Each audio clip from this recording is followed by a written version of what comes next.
Chief Wells, are you ready? It's not coming over the microphone, but you're ready. And How about now? Yeah. there you go. And is Council Lavra going to join us this evening? He was here. There's Randy. That's good. Well, we can start without him. John's right outside. Yeah, he'll be able to hear us. All right, ladies and gentlemen, if we're nothing, we're punctual. So we're going to start this regularly scheduled meeting of Sacramento Metropolitan Fire District's meeting of Thursday, March 12th, 2015. And we'll start with a pledge to the flag. And Director Barnes, will you lead us? I pledge allegiance to the flag of the United States of America and to the republic for which it stands, one nation, under God, indivisible, with liberty and justice for all. Thank you, Director Barnes. Ladies and gentlemen, this open session meeting is videotaped for cablecast on Metro Cable 14 to be replayed on Saturday, March 14, 2015 at 1 p.m.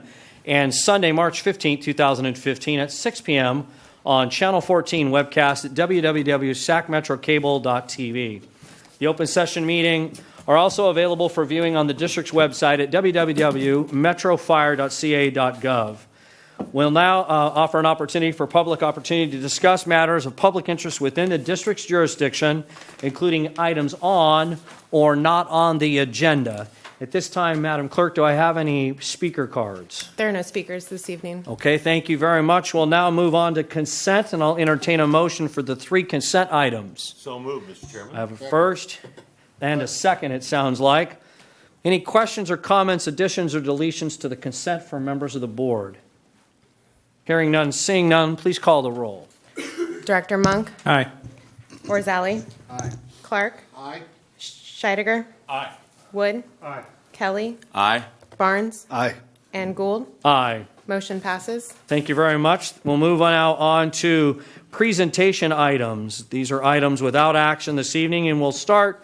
Mr. Davis, it looks like you're going to be presenting California Exercise Simulation Center, short CESC.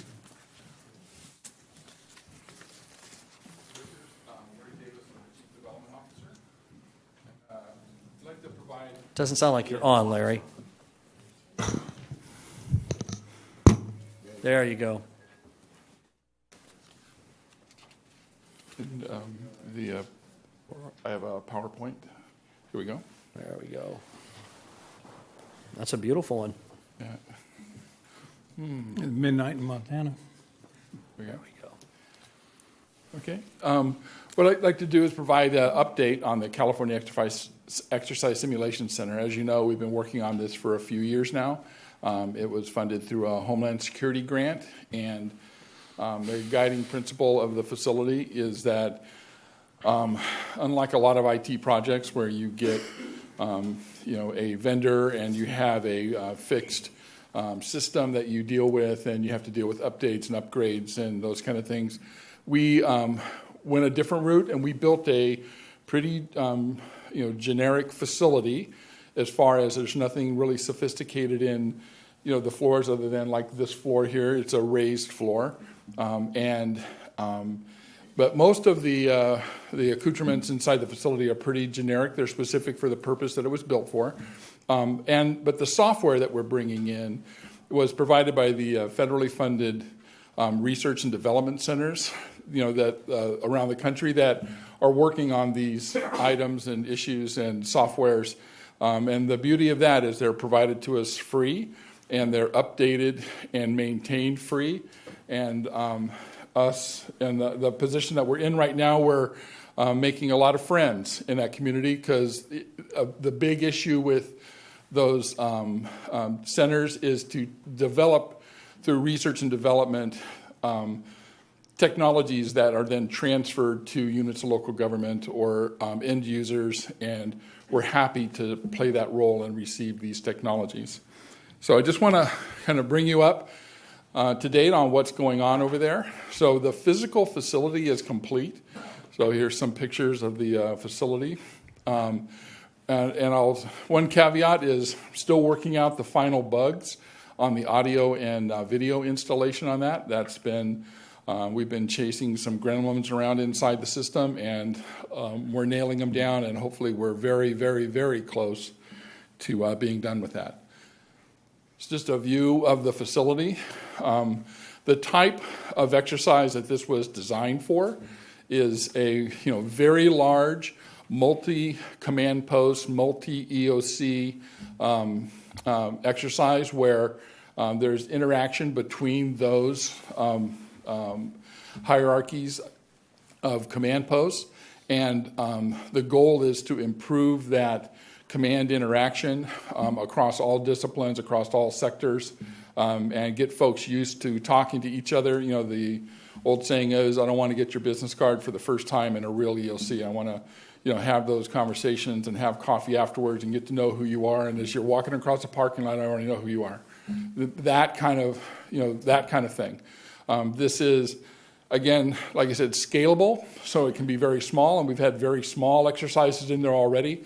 We've also had a very large exercise in there already. So it isn't one thing. People, when we're describing this, tell me what kind of simulator this is. It isn't one thing, and to some degree is use your imagination and you tell me how you can use this facility to do something better. And there's been a lot of that, especially around the Apple TVs and the iPads. And I'll show you a couple slides. Our own Rick Maloney has been very innovative, and he just did our EPCR training in that facility. And he came in and he had the thing twisted and bent, and it was doing things that we didn't know it could do. So it's going to always be a work in progress at some level. This is a picture of the total facility, the two main rooms in combined mode. And if in the back there you see there's a simulation management station. I'll get into that in just a minute, but it gives the controllers inside the management station a view into each of those EOCs as they're operating independently or together. So this is a view of the EOC in combined mode. That's the simulation management center. As you see, it's mirrored and it looks into each of the two main rooms directly. It also has video cameras and audio recorders that go into all of the breakout rooms. And so the exercise coordinators and controllers can monitor and record what goes on in those rooms. It's not to embarrass anybody, but in the heat of an exercise, somebody may say or do something, and later in the after action, no, I didn't do that, or that's not when I did that. And we roll back the tape, and that is the way it went. I also want to kind of interject right here is in this type of facility, the goal is not to embarrass anybody or put anybody on the spot or find or break somebody down to where they make a mistake. That's not the goal at all. In traditional boots on the ground, full-scale exercises, there's just the size of them and the cost of them. They have a progression, and there's a lot of planning that goes on for months in advance, and it kind of rolls out the way it's supposed to roll out. There's lots learned in those exercises. There's plenty learned in that, but it sort of has a direction. There's injects and all different things that come in, but this facility is designed to along the concept of we'd like to give you options to try different decisions. And so really what you're testing in here is a lot of decision making. And so it's like, let's make this decision and see how the exercise would roll out. And then let's roll it back. Let's stop, roll it back, and we'll try a different exercise or a different decision and see how that outcome compares with the other outcome and see which one is better, not right or wrong, just how different decisions would affect the outcomes. So to accommodate interaction between the two main rooms, there's a flyaway wall that's installed in the facility, and very quickly, with a couple keys and some buttons, you can remove the wall and put the wall back down very quickly, as opposed to, and the idea for that is the two EOCs are supposed to be working independent of each other, and they could be in opposite ends of the state, but there may be a time where the instructors want to have the whole room together and do some discussions, and so we wanted to make it as easy as possible to combine the room. So this will allow that to happen. This is a view of a class and an exercise going on. I think this is actually the EPCR training. But that's what it would look like into one of the training rooms from the incident management station, or from the simulation management station. These are incident command post rooms. On the wall is a video screen that breaks into grids. The circle right underneath it is a video camera, and there's audio microphone in the room. And each of the tables are designed to work with laptops. We decided to go with, rather than a lot of desktops and fixed stations, notice the tables are all movable, even though some of them don't move very far because of they're tethered with cabling. But the room is, the tabletops are set up to work comfortably with laptops, and there is a hard drive called a Jumpstart that's mounted on the bottom of some of those tables.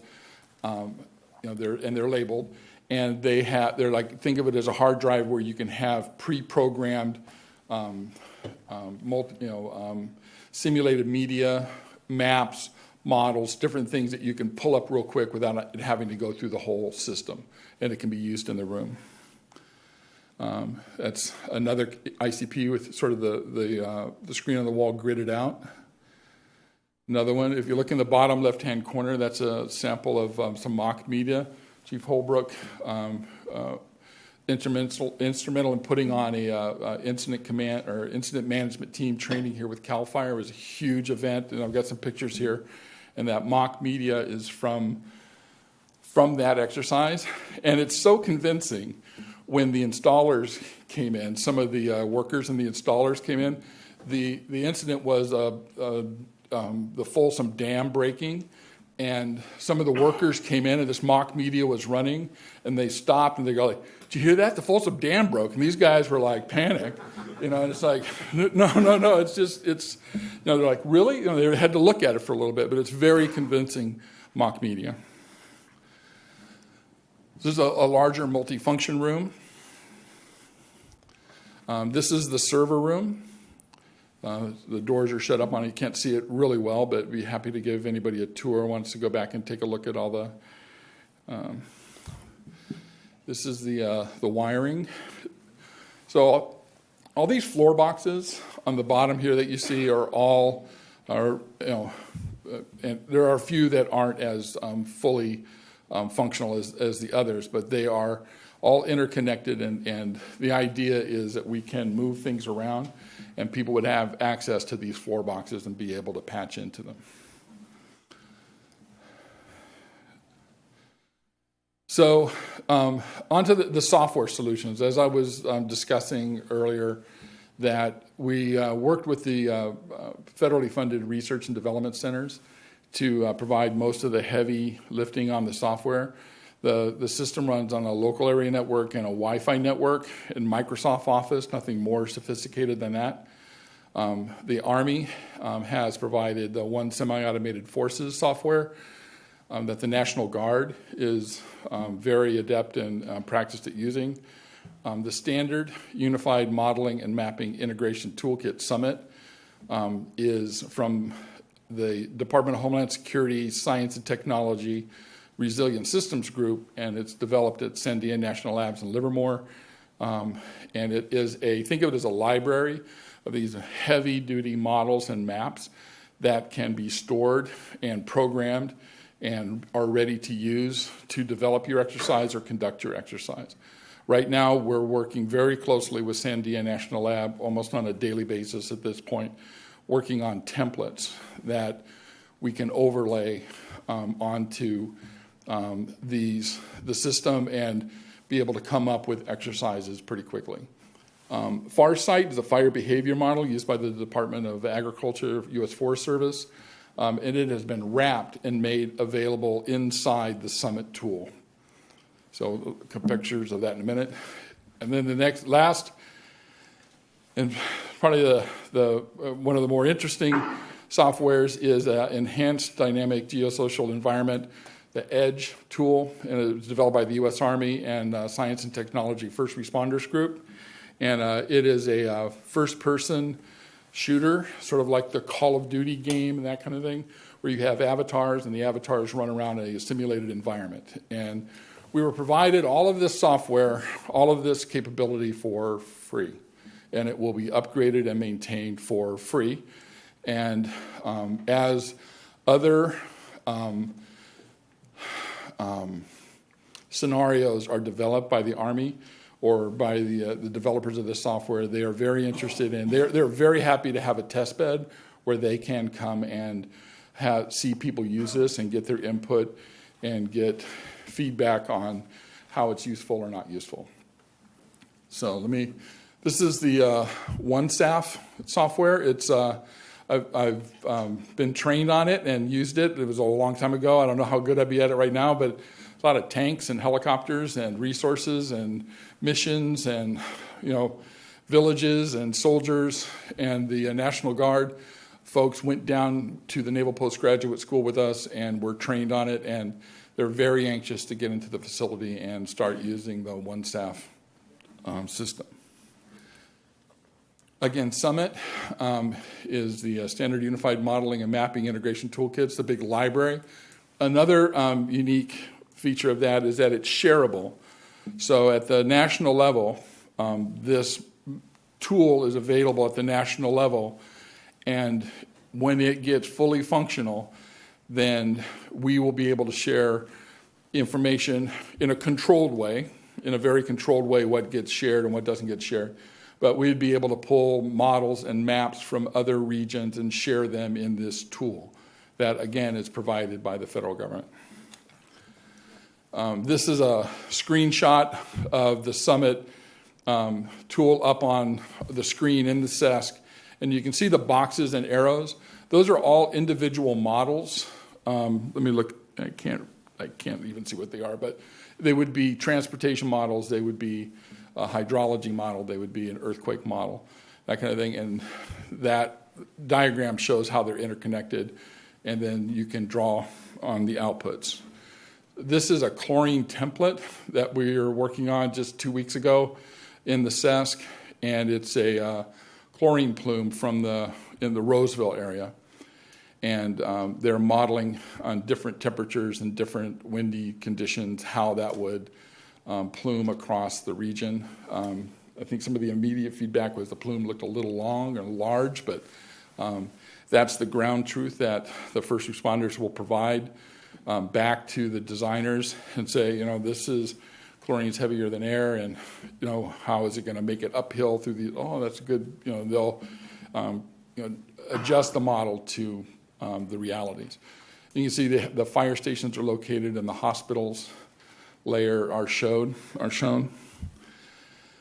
This one, if you can read it, it's a little difficult to read. The one on the left is hospital resources, so it had critical care nurses on duty and mortuary available, pharmacists, psychologists.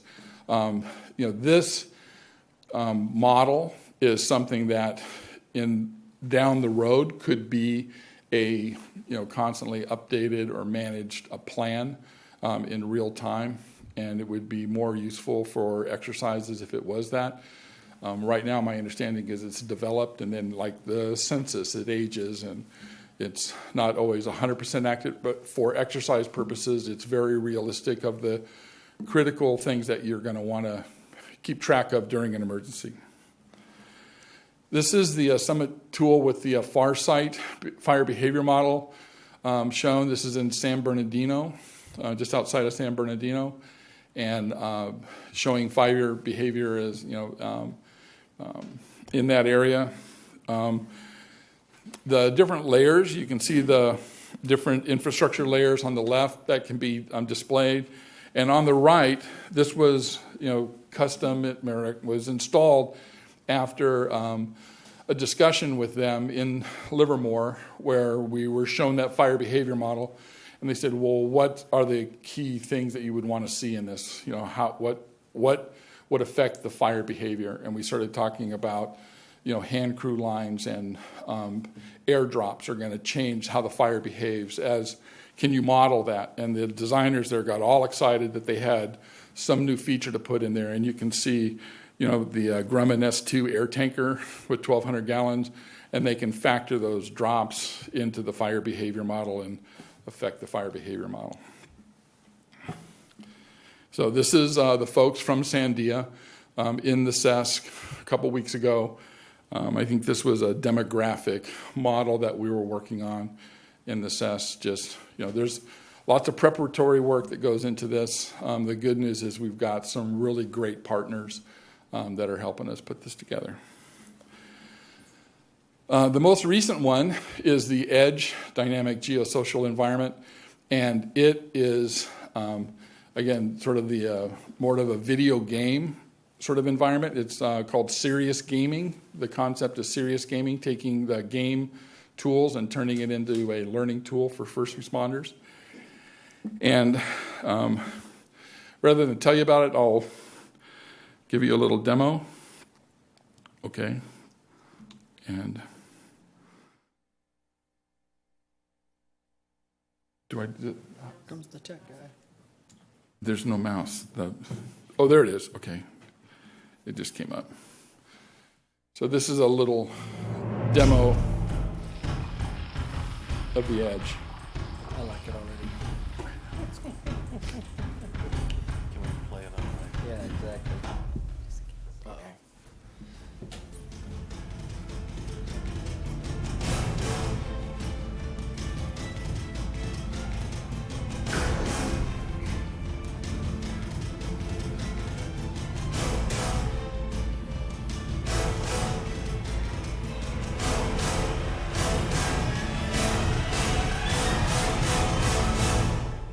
With the increased incidence of active shooter attacks on civilian targets, first responders need every tool available to train, prepare, and minimize casualties. By training cross-discipline first responders before events happen, tactics can be honed, coordination across discipline is exercised, and lives can be saved. The following is an example of how the Department of Homeland Security First Responder Group is using virtual training technology that is leveraged from the Army to prepare this country's protectors to respond decisively, efficiently, and effectively against a wide range of threats.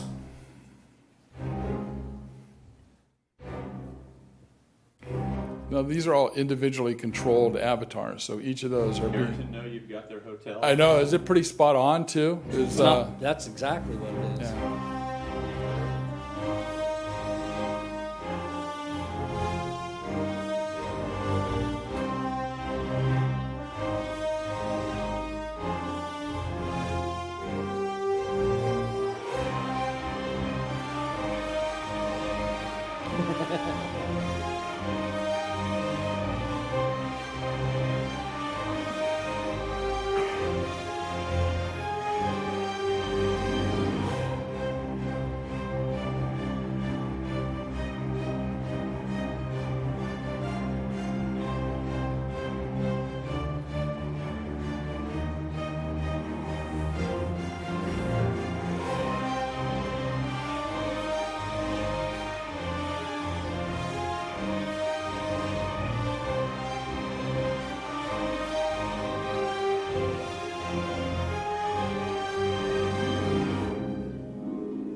Disaster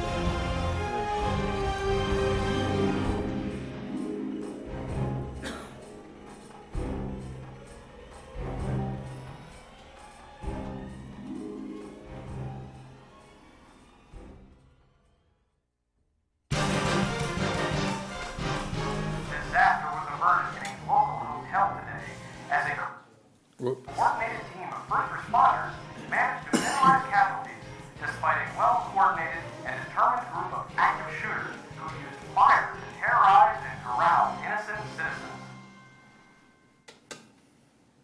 Very nice. That's the edge.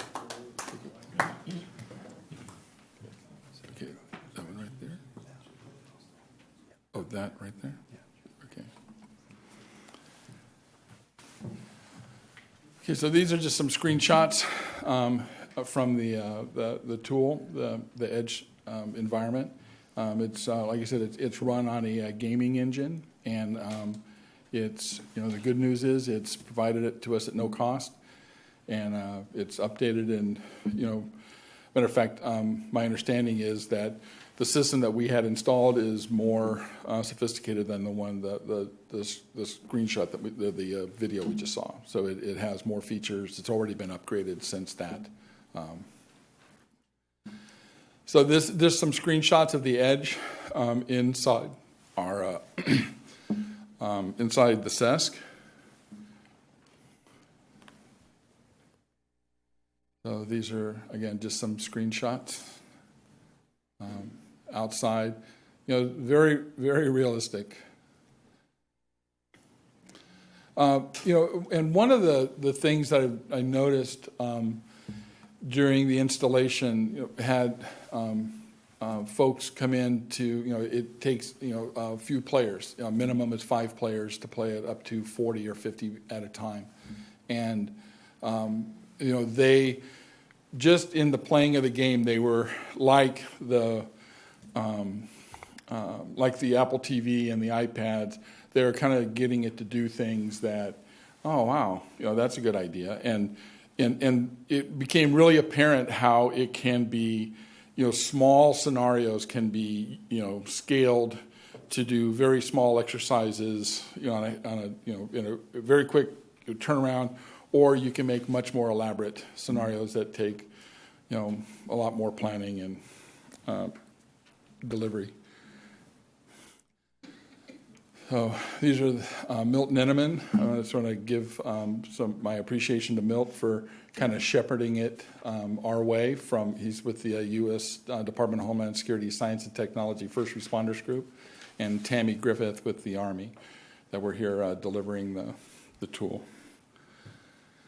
This is the large CAL FIRE exercise that was conducted in this room that Chief Holbrook was instrumental in carrying off, and it was very successful, and it gives you an idea how the rooms can be configured and used. Another use recently, Metro Fire EMS CQI used the facility to do paramedic analysis. I'm at a loss here. I'm not going to be able to do this very well. But probably my favorite shot with the simulator facility is this picture of Rick being able, with paramedics in the room and having an EKG thing and being able to reach up and do that. And the person in the back of the room can read it as well as the person in the front. And my understanding is they were hearing on the audio the call running down, and going over the call. So it was very impressive, and like I said, of all of them, this is my favorite picture of Rick doing that, and showing that it's like, okay, this is good stuff. This again, you'll look on the left is it's a kind of close up of the front of the heart monitor, and that was Rick with an iPad and a little stand and an Apple TV. Kind of ran it through, and that way the folks in the class were able to see the front of the monitor as he was instructing. And again, the folks in the back of the class can see as good as the folks in the front of the class. Again, here, this is the little thing that he put together up here in the front. Another dynamic to this is we are in the very final stages. My last draft to FEMA went back before Christmas, and just after Christmas I was informed that the MOU is approved and is being circulated for signature, and basically it will establish a link, a permanent link between FEMA and the facility as the either the first node of the National Exercise Simulation System, or now that the physical facility, there used to be a physical facility in FEMA headquarters, which has now become a virtual facility, and this facility will be the sort of the National Exercise Simulation Center physical facility for carrying out their actions and their initiatives. The NESC, the idea is to have this spoken hub where these exercise simulation centers would feed up over Summit into the National Center and share data. So there's a screenshot of the MOU that, and along with the MOU is coming 14 laptops, a couple of servers, and some other hardware that FEMA is sending our way. This MOU was the basis for the agreement with the EDGE, and once we had the first MOU, they just showed that to the other federal entities, and it just streamlined everything. Also working on an MOU with Sandia. So a lot going on in the facility, and it's still a lot to go, and it will never end. I mean, it's that kind of facility that it will always have new iterations and go new directions. So any questions? Members of the board have questions? Okay. Go ahead. I just wanted to tell you, Larry, thank you very much for this presentation. It seems it was about 3 years ago that we first approached the NESC in our first visit. And here we are with a facility that certainly seems to be state-of-the-art. And it's great to know that Metro Fire is on a leading edge of technology that's so important, with a facility that is as flexible as it is and as capable as it is. I look forward to the time when there are first responders honing their skills in this facility on a regular basis. Thank you for your time, and thank you for the effort and just live and breathing it for at least 3 years now, I think. Thank you. Well, thank you for the support and the support of the board for the initiative. It's been a big lift and for everybody. Larry, Director Scheidegger has a question. Larry, I just want to echo Director Kelly's comments about thanking you for this update. I've really been looking forward to it. Just a general question. You've mentioned that you've had several exercises. Could you talk a little bit about the breadth of representation at those exercises and perhaps any feedback that you've gotten from outside agencies? How is it being received, and does it look positive in terms of buy-in and all of that? And I can, with the first caveat that I didn't conduct any of the exercises. Okay. That's not in my skill set. My skill set is getting the facility and then working with subject matter experts to conduct the exercises. Obviously, Chief Holbrook had used the facility with CAL FIRE. If you want to, yeah, yes.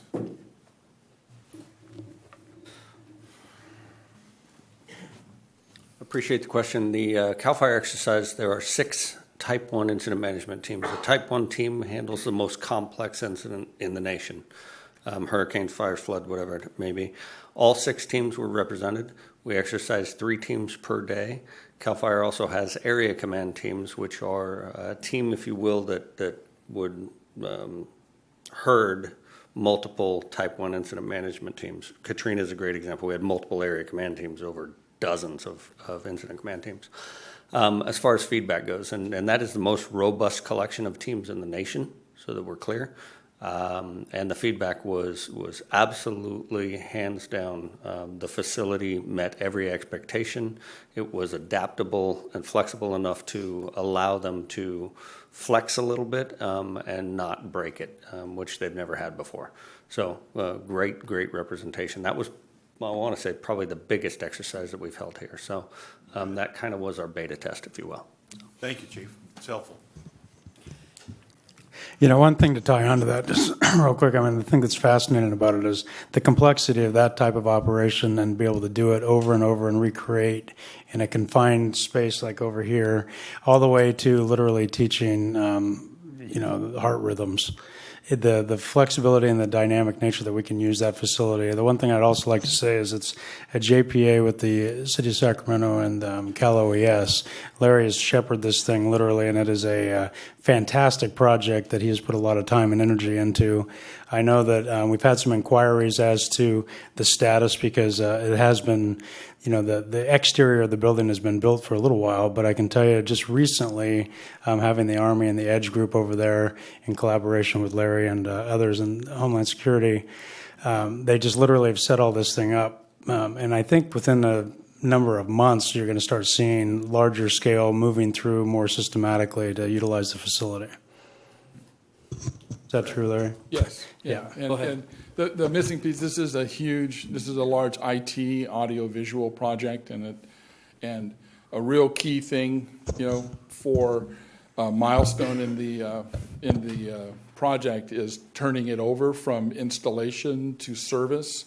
And I want to make sure that it's spot on, works. Every bolt is tweaked exactly right.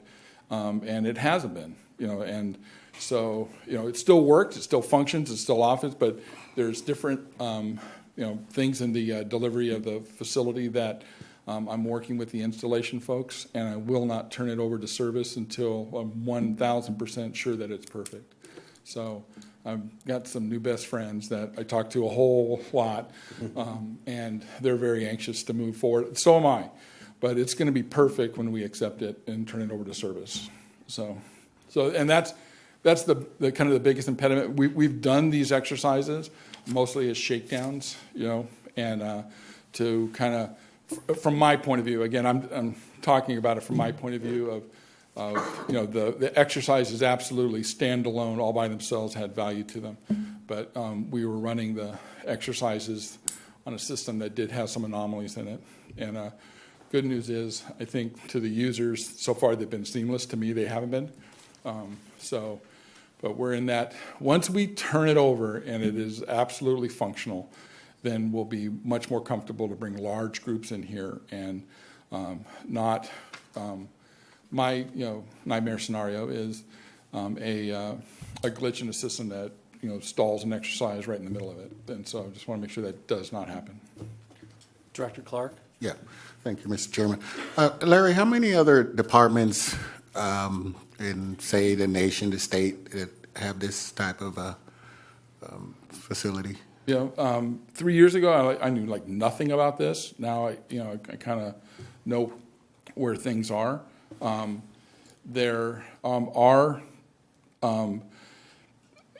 pieces of these types of things around the nation, and really the Army is they're the leaders of this by far. I mean, but the Army has a larger budget and a lot more people, and to do things at a much higher level, and so I'm going to compare it to Apple Computer and IBM.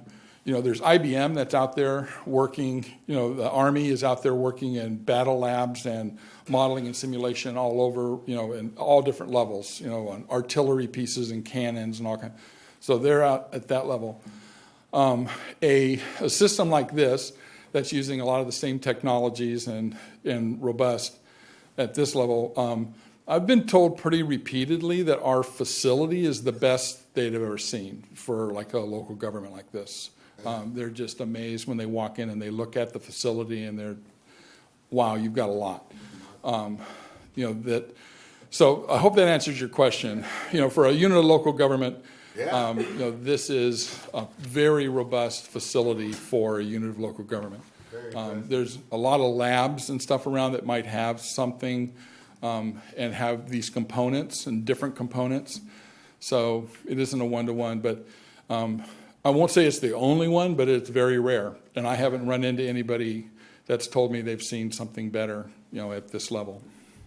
Director Orzali? I just wanted to comment.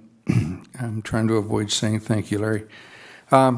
You and I had the opportunity to visit the NOC on the East Coast, and this was the U.S., and I won't have the terminology correctly, but this was the computer center for the federal government for simulations. Is that? It was for encapsulated? FEMA. It was the National Exercise Simulation Center at FEMA headquarters in Washington, D.C. And I think it's safe to say, underwhelmed when I walked in there, because this was a big deal place. And in my previous career, I had science labs in high schools that had better equipment than that. This is a phenomenal facility, and I would venture to say that the only reason it's here is you. So thank you. I appreciate that, but it's been a lot of people, and but I appreciate the compliment, but it's been a lot of support from every level of this organization to drive this forward. So thank you. Larry, I have just one question. As we see a lot of blue wires and a lot of televisions and a lot of that stuff, where's your mini-me? My mini-me? Yeah, because my concern is all that knowledge is wrapped up into one person. And if you were to have to, be away from us for a while, I'd be concerned that something that's so technically advanced rests between your ears. And so I'm wondering if you've started considering sharing a lot of that either in writing or some other form where should you be reassigned or something happens where we need to have that expertise extracted from you, how we're going to go about doing that. Yeah, and that is happening. I mean, that is, that's a process that's occurring right now. Okay. And it has to happen because, like I said, I cannot conduct. I'm not an exercise planner or somebody that can conduct. But you know so much of the detail because of your involvement. It'd be nice to know that there was a mini-me, so to speak, that could step in should the need arise, and that's a concern that I would have. So I'm glad to hear that you're working on that component. And that is happening. Okay, very good. Any other questions for that presentation item? Thank you very much, Mr. Davis. If you go ahead and stay right where you're at, you probably want to change the PowerPoint, but let's move on to presentation item number 2, a petition regarding the Watt Avenue / I-80 Property and Business Improvement District, better known as the PBID. Okay. Mr. Davis, you're up. I'd like to introduce the folks that I've been working with. Actually, this is a project that's been going on for quite a while. I was asking Jeff right before he's been working on it for a couple years now. So this is kind of a culmination of a project. But I'd like them to introduce themselves if they want. Jeff? Good evening, board members, and good evening, Chief. I'm Jeff Donlevy with Recycling Industries. Good evening. My name is Nicole Farley, and I'm with Civitas Advisors. So the PBID project is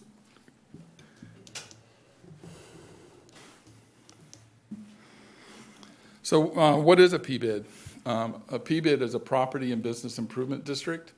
It's a special benefit assessment district. It's a public-private partnership. The funds that are pulled together from these assessments are spent in a defined area to address issues impacting that area. So it also provides supplemental service. It is not a replacement for primary services provided by units of local government. In those regions, these are supplemental and go on top of those services in areas that need that additional assistance. It's controlled by an association which is made up of the owners of the assessed parcels. The county has the overall governance of that council, that group, but it has local ownership control. So the citizens that are being assessed are controlling that PBID. The services benefit the payers of the assessments, and the financial support of the financial support the financing of the support is from the assessments on the parcels. Are those elected positions for the district?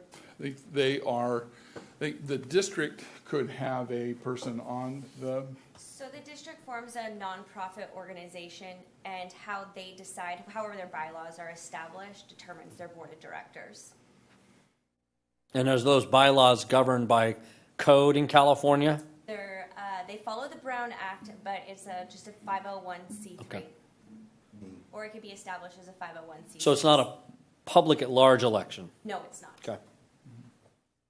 and the district does own a 5-acre parcel inside this PBID that we're going to discuss today. So the legal authority is the California Street and Highways Code, Property and Business Improvement District Law of 1994.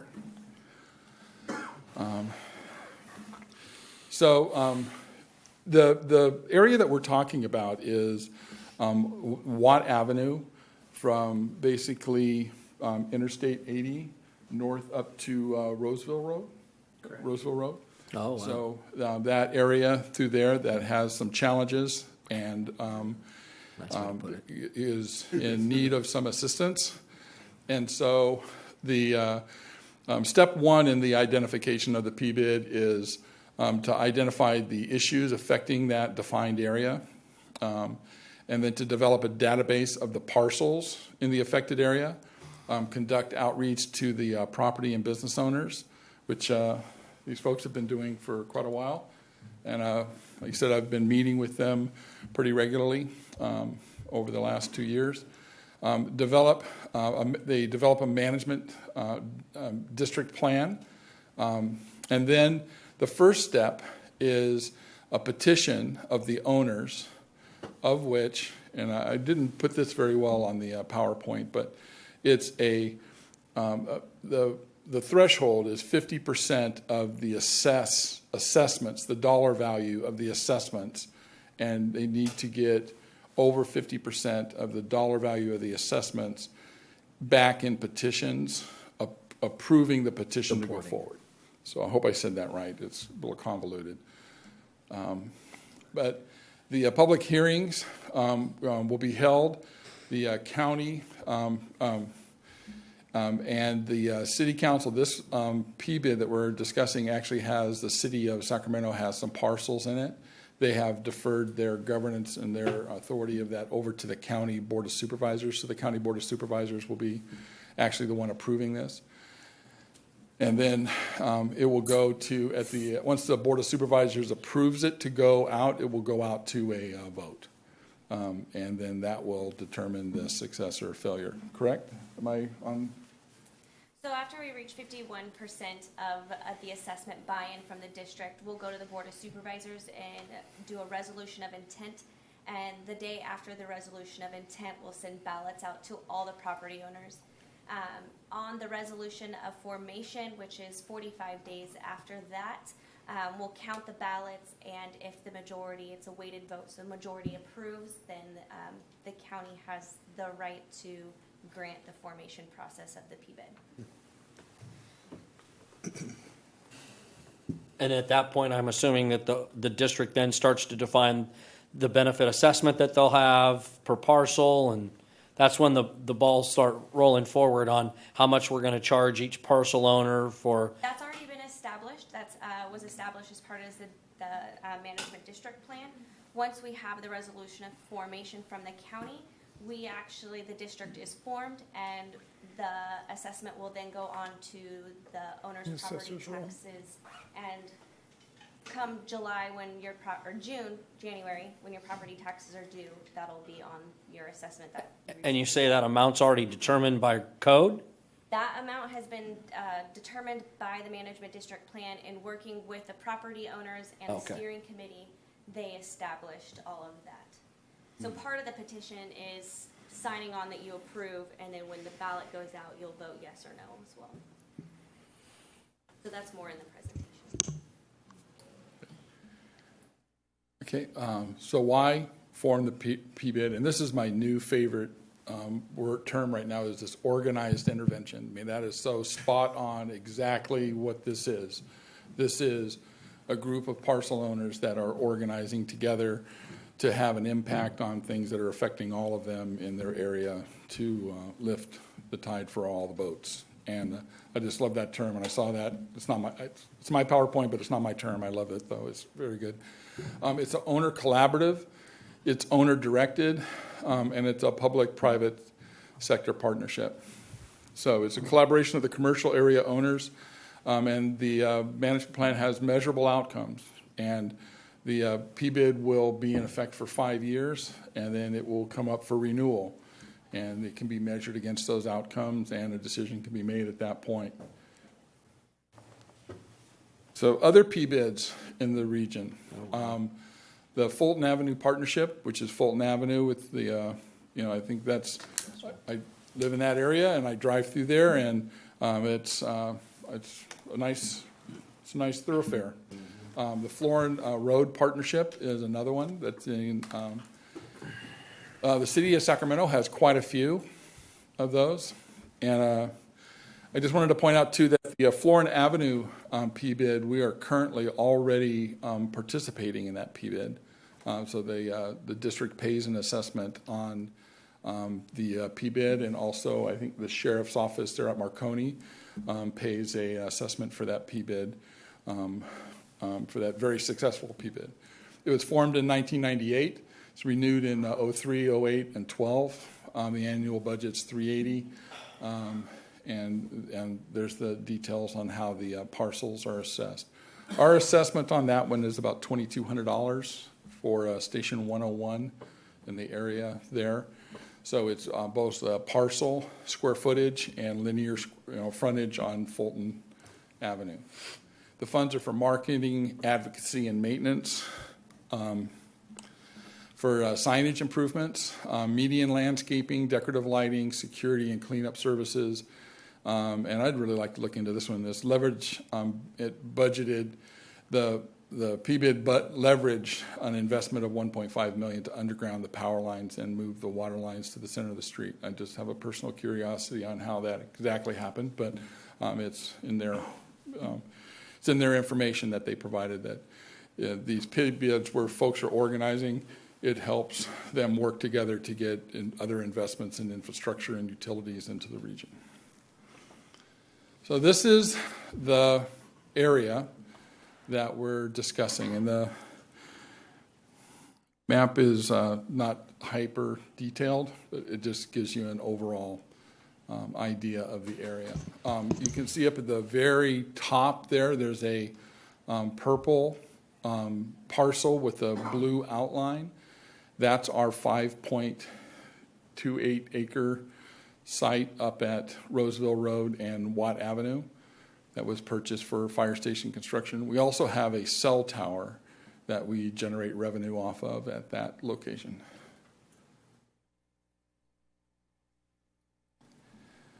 So the purpose of this PBID is to provide enhanced security, maintenance, advocacy and image enhancement, capital improvements, and to administer the PBID. So the assessment, the total assessment for the area is $446,699. Now there is, and when I was reading all this material, it kept going through my head is, boy, what if you're the parcel just next door to the guy that's paying that if you're next door to the parcel that's paying, you're getting some benefit too. Well, the engineer's report accounts for that, and there's a deduction from the overall that has to be brought in from other sources, from those folks that are receiving what's called general benefit and not specific benefit. And Jeff, I think, can talk to there's the fact that he's had conversations with folks. They're not prepared to be public at this point, but there are conversations going on with business owners in outside of the actual area that are willing to help come up with the additional general benefit funding. Whoop. Okay, so 1 year assessment. 50% of it will go to security, 16 to maintenance, 11 to advocacy, 9 to capital improvements, 8 to administration, and 6 for contingency and renewal. So, What is security? so it will be enhanced, and I'm not 100% sure on the very first meetings I went to, the sheriff's office was there, and they were talking about enhanced patrol. I'm not sure if that's on duty or off duty, but there are sheriff's deputies that are available to provide enhanced patrols. And in addition to private security companies that were there, represented, interested in also providing additional security. So it's that intervention that, where folks are coming together and making those additional interventions. Larry, in the assessment component, I see where it's square foot, number of feet on the frontage, all those kinds of things. The element I didn't see in there is the calculation for exactly what you have on the property. As you can imagine, maybe I'm being told that's the next slide. Yeah. So the assessment, yeah, it's we have a vacant parcel, and so we have the lowest assessment of 0.0175. Scary, isn't it, sometimes? Yeah. So, and then plus $12 per linear foot of frontage on Watt Avenue.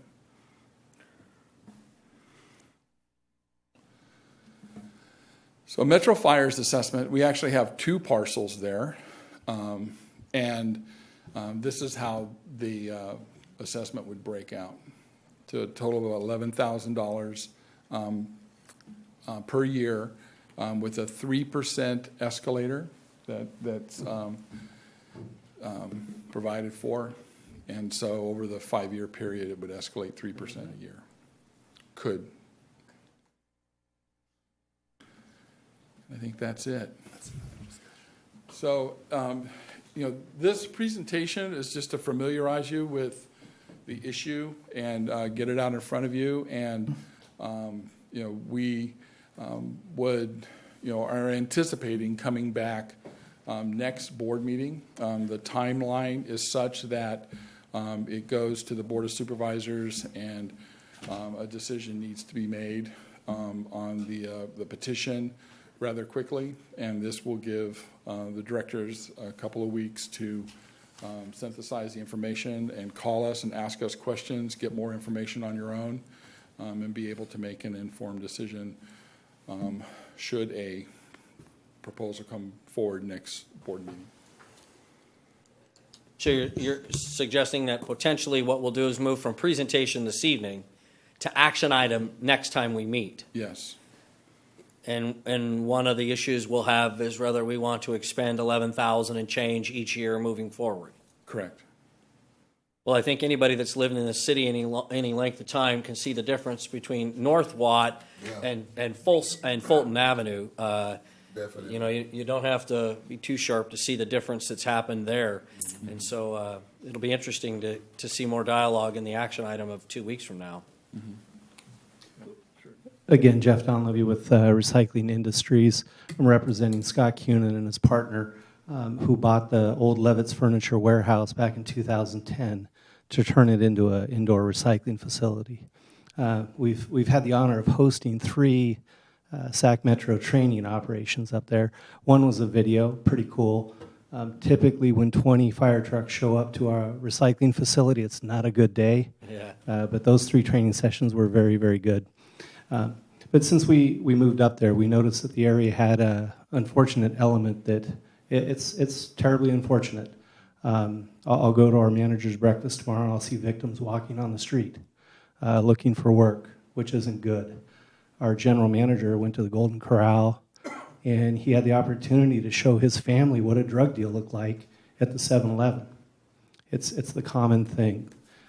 We got with all the businesses and we said we could sit and talk about these problems all day long. The county budget is only so thin, and they can only cover so much. We're at a point where we're in that triangle. We're on the border of the city. We're on the border of McClellan. We have three borders, and we're kind of in unserviced no man's land. And we got with several property owners and said, let's form a PBID. If we all put our money on the table, we can address this problem. Security is the biggest issue.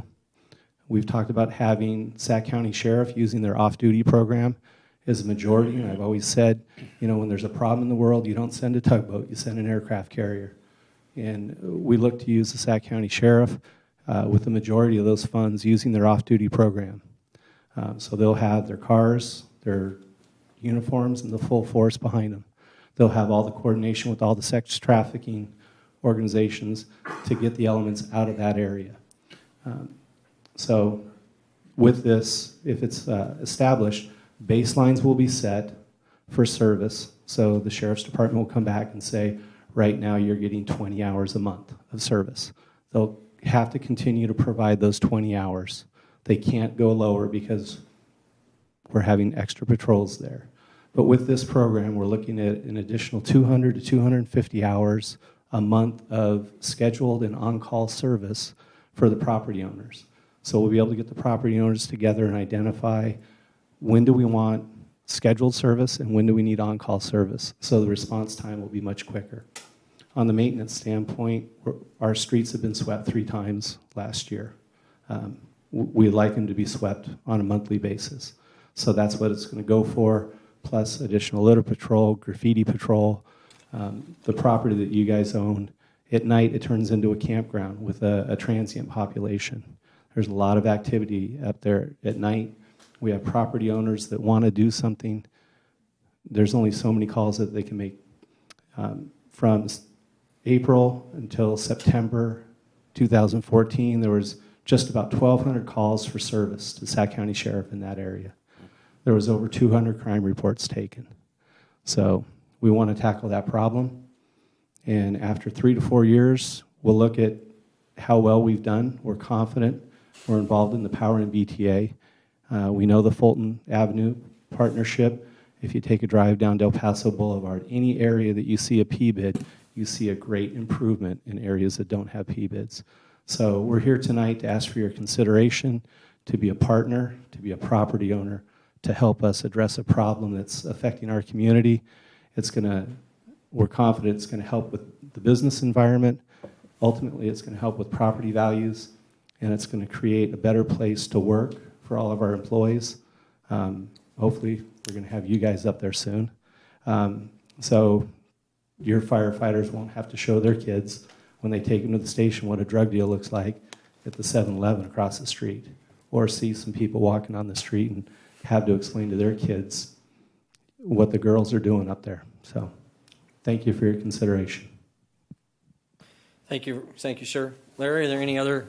I think that's it. If you don't have any questions, and like I said, we're the purpose of this is to get the information out and open a dialogue. So for the next 2 weeks until this comes to a conclusion, I mean, we're available to answer any of your questions. Other comments or questions from the board?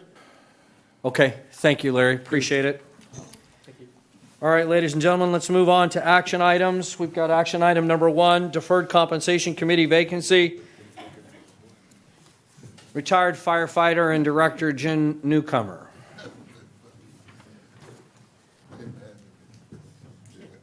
Walking a little slower now, Jim. Directors, Chief, Not all good night. evening. Take your time. The committee was made aware of a retirement that, retirement from the board, from the Deferred Compensation Committee, and soon to be from the Fire District. That was Matt Raymond. The committee solicited the department through an email for any interested parties. We got 6 applicants. We further asked for them to submit letter of interest, attend one of our committee meetings, express their desires to work with us. We had 3 of the candidates come forward for that part of it, and then we made our selection. This is a somewhat reoccurring process. We came before you last year with the same situation. The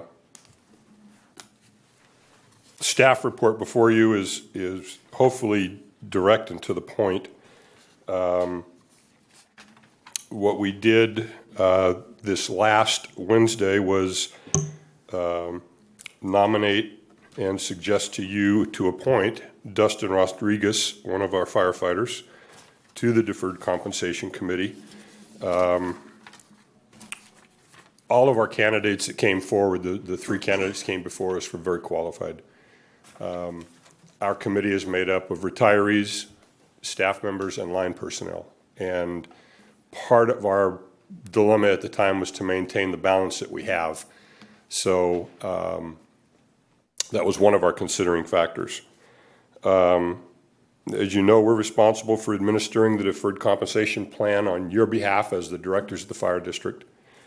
We went out to bid a year ago for our third-party administrator. That was very successful, and we gained nationwide, as previously our third-party administrator is now our current, again, successful third-party administrator. So we're coming before you guys tonight to ask for you to appoint Dustin Rodriguez to our committee, and he's here tonight so we can see who he is. Entertain any questions from you. Members of the board relative to this action item. Director Kelly. Well, the question, since you won't seem to let him anywhere near the mic, I'd like to know if he, being of sound and fit mind, has anybody coerced you to sit on this committee with the gentleman that's on your left, or are you doing this of your own free will and accord? Doing it for my own free will and accord. I feel that, pension reform and what our financial situation as firefighters in the future, 20 years, being that we're a young department, is probably going to change. It's a good idea for us as being young firemen to start looking into what we need to do to prepare for that. So just coming from a peer, saying, guys, we need to start looking into our future. I thought it was a good idea to get involved in the committee and start educating myself so I can educate others and have a better future for us down the road. Excellent. Pretty good answer. Okay. Well, with that statement, I think I'll just entertain a motion. Okay, I have a first. So moved. And I got a second on the resolution adopting Dustin Rodriguez to fill the vacancy at the Deferred Comp Committee. Any other questions or comments, gentlemen? Hearing none, seeing none. Madam Clerk, please call the roll. Director Monk? Aye. Orzali? Aye. Clark? Aye. Scheidegger? Aye. Wood? Aye. Kelly? Aye. Barnes? Aye. And Gould? Aye. Motion passes. Congratulations, Dustin. Thank you. Yeah, President Gould, Yes, and go ahead. one thing I would like to just acknowledge Matt Raymond's many years of commitment to that Absolutely. committee, and what a breath of fresh air that was. Nice response. Yep. Yeah, point well made. Yep. Very well said, Chief. Let's move on to action item number 2, disclosure of material expenditure Stryker EMS contract for gurneys. Assistant Chief Johnson. Good evening, President Gould, Directors, Chief Wells, Maurice Johnson, Director of EMS. Throughout the year, the EMS division embarks on several projects to increase safety and efficiency for our employees, as well as enhance and enrich the experience of our patients. The action item for you tonight, I believe, is going to prove just that. Each project has a project manager, and it's my honor to introduce to you tonight Captain John Rudnicki. He's assigned to the EMS division, and he's a program manager for the gurney replacement program. Captain Rudnicki. President, members of the board, Chief. It's been my privilege to work on this project. The objective I was given with this is that we want to upgrade and replace aging equipment that we have, and we want to provide a safer tool for our firefighters and for the members of the public who utilize our services. So with that, I'd like to show you a little bit and give you a little bit of background of information of what we currently use and what we propose to go to.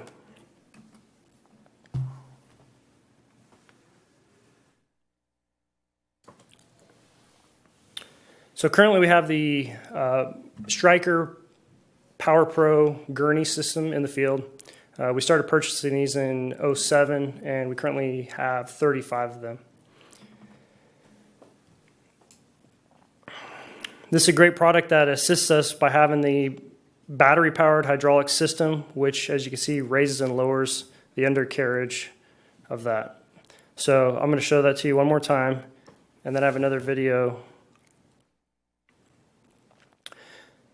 So part of the challenge with this, even though it provides a great amount of ability for our patients, is the loading and unloading in and out of the ambulance.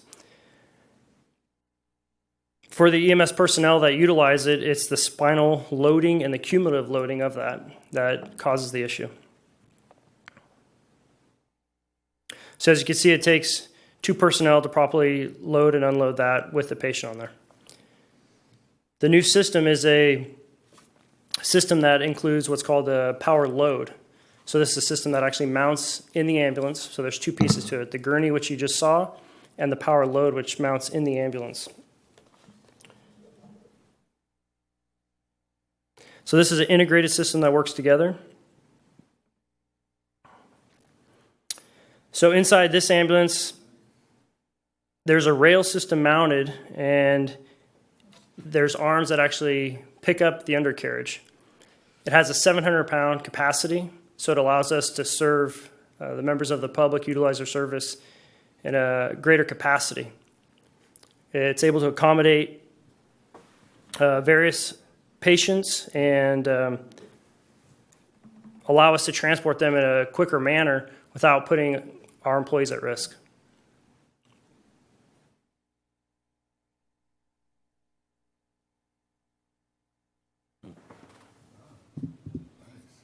So that system is, again, it's an integrated 2-part system, the power load, which is, again, mounted in the ambulance, and the power cot, which new technology has improved, and it does have wider side rails. And a big safety part of this is the integration of the 2 into the ambulance. It actually meets a higher standard of safety for the patient. If there were to be an accident or something were to happen, they're secured in there much better than our current system. And as an example, again, it does have a 700-pound capacity. With that, you can also add on additional equipment such as the heart rate monitor or whatever equipment you're carrying to be utilized for a patient. Those are abnormally large boots. Must be the angle.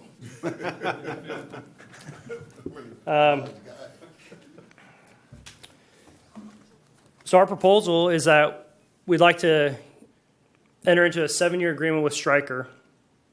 And this is a subscription plan, which allows us to take the cost and cover it over 7 years.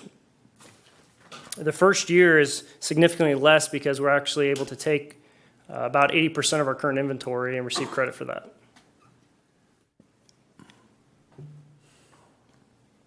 So it's our recommendation that you authorize the fire chief to execute the agreement with Stryker EMS.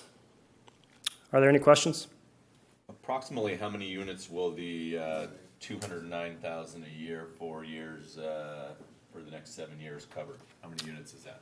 So currently we're going to purchase 27 power cots. And we're going to keep 5 of our current ones, which are only a year old and can be integrated in the system. And then the power load system, which mounts in the ambulance, will purchase 35 of those. So this will cover our entire fleet. And those ambulances that are in reserve will be able to mount in the rail system. A benefit to this system is that we can mount the rail in all the ambulances and integrate and change over parts as needed if there were an issue. As far as safety to the patient, again, being a 2-part system, they can work independent of each other. So if the power load system can be put in a fixed position, and the gurney can actually still be utilized just like the current system we have, where it's loaded and unloaded with 2 personnel and locked in place. Other questions? One. Go ahead. Down here. Captain, the attachment letter from Stryker, in essence, satisfies the sole source thing. In essence, what we're saying is this is the only system that would be compatible with our existing equipment. Is that correct? It is. So this is an integrated system, again, that works with what we currently have. And again, being a 2-part integrated system, it does. This alone would fulfill our requirement of integrating with our system. Okay, thank you. Director Mott? I just wanted to remind the board that in the past, we've had a number of cases where we've dealt with back injuries and other injuries. I can vouch for the fact that these are much safer than what I used when I was running the medics too. And They have gurneys then? with patients, well, we put wheels on the backboard, but the varying sizes of patients that we had to deal with and the different predicaments that we were in, these are much safer and would definitely be good for our employees. Director Wood? The staff, thank you, Mr. Chair. The staff memo talks about total cost to include equipment and maintenance. Is there a separate cost for installation into the ambulances? The installation cost is not factored into the subscription. We're covering that outside of this. And that's going to be done by Metro personnel? No, there's a local vendor that we're going to utilize to have those mounted in the ambulance. Do you know what that is? Cost. The cost is roughly $1,500 to $1,800 depending on the type of ambulance that we're installing it into. It's also important to point out the fact that the equipment that's being turned in or traded in, the reduced amount of that subscription, first year subscription plan, that is the funding that's being utilized to install the equipment. Thank you. Director Clark? Yeah, just to follow up on what Director Monk was saying,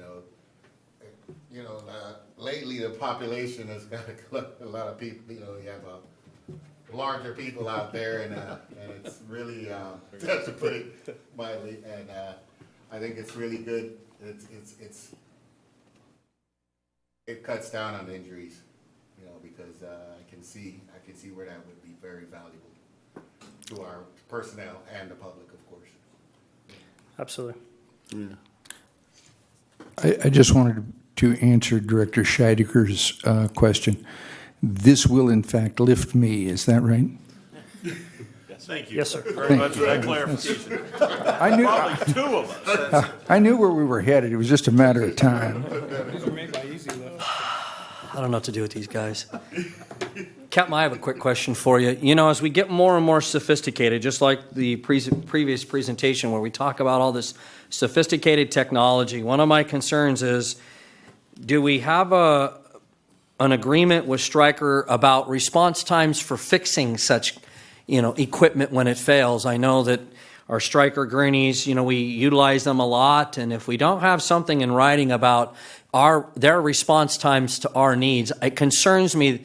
I agree with Director Monk and all the other comments that this is obviously going to be a very good thing for our organization as we drive down the injuries and provide greater safety. All of that's really, really important, and I completely support that. My only concern is if this equipment is failing us, then that gurney or that equipment isn't good to us, and then it impacts our arrival times and our system.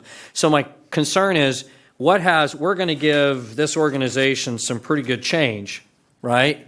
How much are we getting from them as far as when you get this complicated and you give us this kind of subscription, here's our commitment when it comes to our organization picking up the phone and saying, I've got 3 units whose systems are not working right now.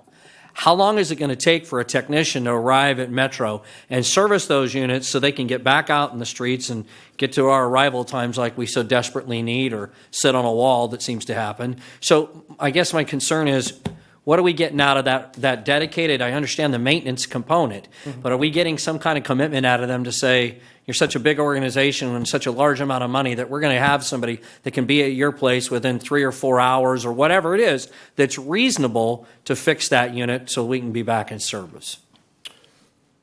Well, to answer your question, President, is there is not an exact agreement on timing. However, we have recently tested that, unfortunately, and they do have a technician that is local, and I'm on the phone with him, and he's usually at the stations within a couple hours. If it is the evening time, however, there are limitations to that. But they've been very responsive for our current needs and have been able to keep our current inventory working. Is there any conversation occurring that potentially as a backup to said individual that we could have something at our fleet maintenance facility, our EMS captains, where some of these fixes are relatively simple?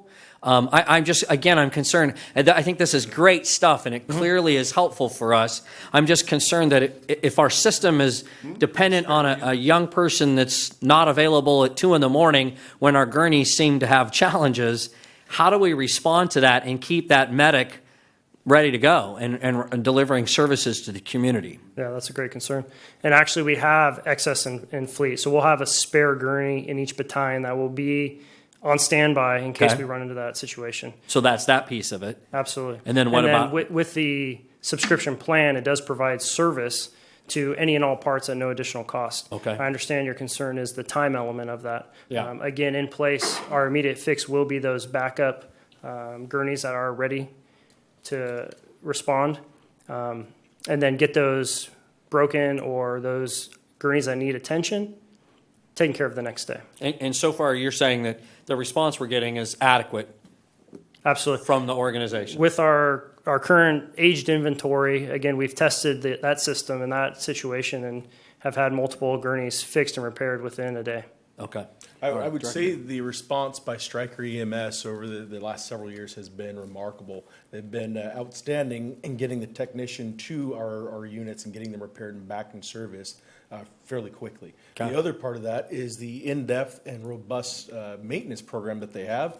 They're picking up on a lot of those potential issues that'll cause a critical failure and lock the gurney up before that even happens. So we haven't had that instance of the complete failure over the newer gurneys, but they'll be able to come out and get those replaced.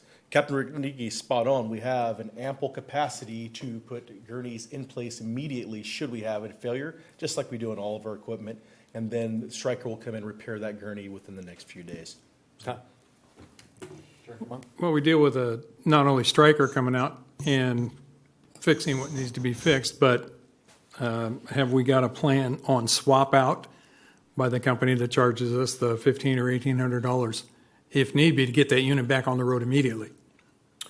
You referring not just Stryker to fix the problem, but the swap out to get it back out there. The swap out of the power load system that's mounted. Yeah. So all of our ambulances will be outfitted with the rail system that receives the power load, Mm-hmm. and so the swap out won't require a Stryker technician to do that. And once again, worst case scenario, all of those ambulances will be able to function in the capacity even without that power load in there right away. Any other questions? One final thing that I thought about over the weekend as I saw this material too or over the week is, will Stryker do anything in this agreement that guarantees buyback in 7 when the technology changes again? Because how long ago was it that we had just manual lifting and then we got into hydraulic electric and now we're doing some? I'm just wondering, as we commit to Stryker, are they committing back to us that, look, at the end of 7 years, or it could be 5 before a new product that they produce is even cooler and all that, are they going to commit to be buying this equipment back from us at a certain guaranteed level like we have in other contracts that this organization has participated in? And that absolutely came out. And the initial proposal was that this was a 5-year because on Stryker's side, they wanted to retain some value in that they could resell on the back end. Sure. Our concern is that these gurneys and power loads have a 7-year lifespan with an hour meter on those to plus or minus a few. Okay. So our concern was just that. At the end of 7 years, ideally, we can come to a great agreement and it's equally fair on both sides and enter into another subscription. However, we don't want to be in the position where rates are increased on their end and we're left with zero equipment. Right. So absolutely, on the front end of this agreement, we've decreased the amount and taken out about $160,000. So at the end of 7 years, the equipment will have about a street value of $160,000. And at that time, we have the option to purchase it if we want to retain that or enter into a subscription with them once again, or rolling it over like we did this time. Exactly. Or see what other technology is out there and if it's worth it. And that was in here, Absolutely. in the contract language. Yes. Absolutely. And that's really, that's a great point. At the end of 7 years, as you know, our system is exceptionally busy, and I can tell you some of these probably won't make it to Sure. 7 years based on the number of cycles and the number of hours and such. Right. So as part of this contract and part of this subscription plan, those are replaced and taken out of the system and replaced with new. Right. So that's why we went with this system over the other. The other piece is that at the end of this lifespan, it's kind of like having that car that you've had for 25 years. How much are you really going to get at the end of it? How much value is really kept in those units? And I can tell you again, at the end of 7 years of our gurneys, they're not going to be worth very much. Right. So it would behoove us to want to keep that type of Right. material. Yeah, and I just don't want 35 gurneys stacked around in some building someplace. Right. Get them out of here. Okay, wonderful. Any other questions? One more. Go ahead. You brought up a good point, Chief, we know that there's a 7-year window.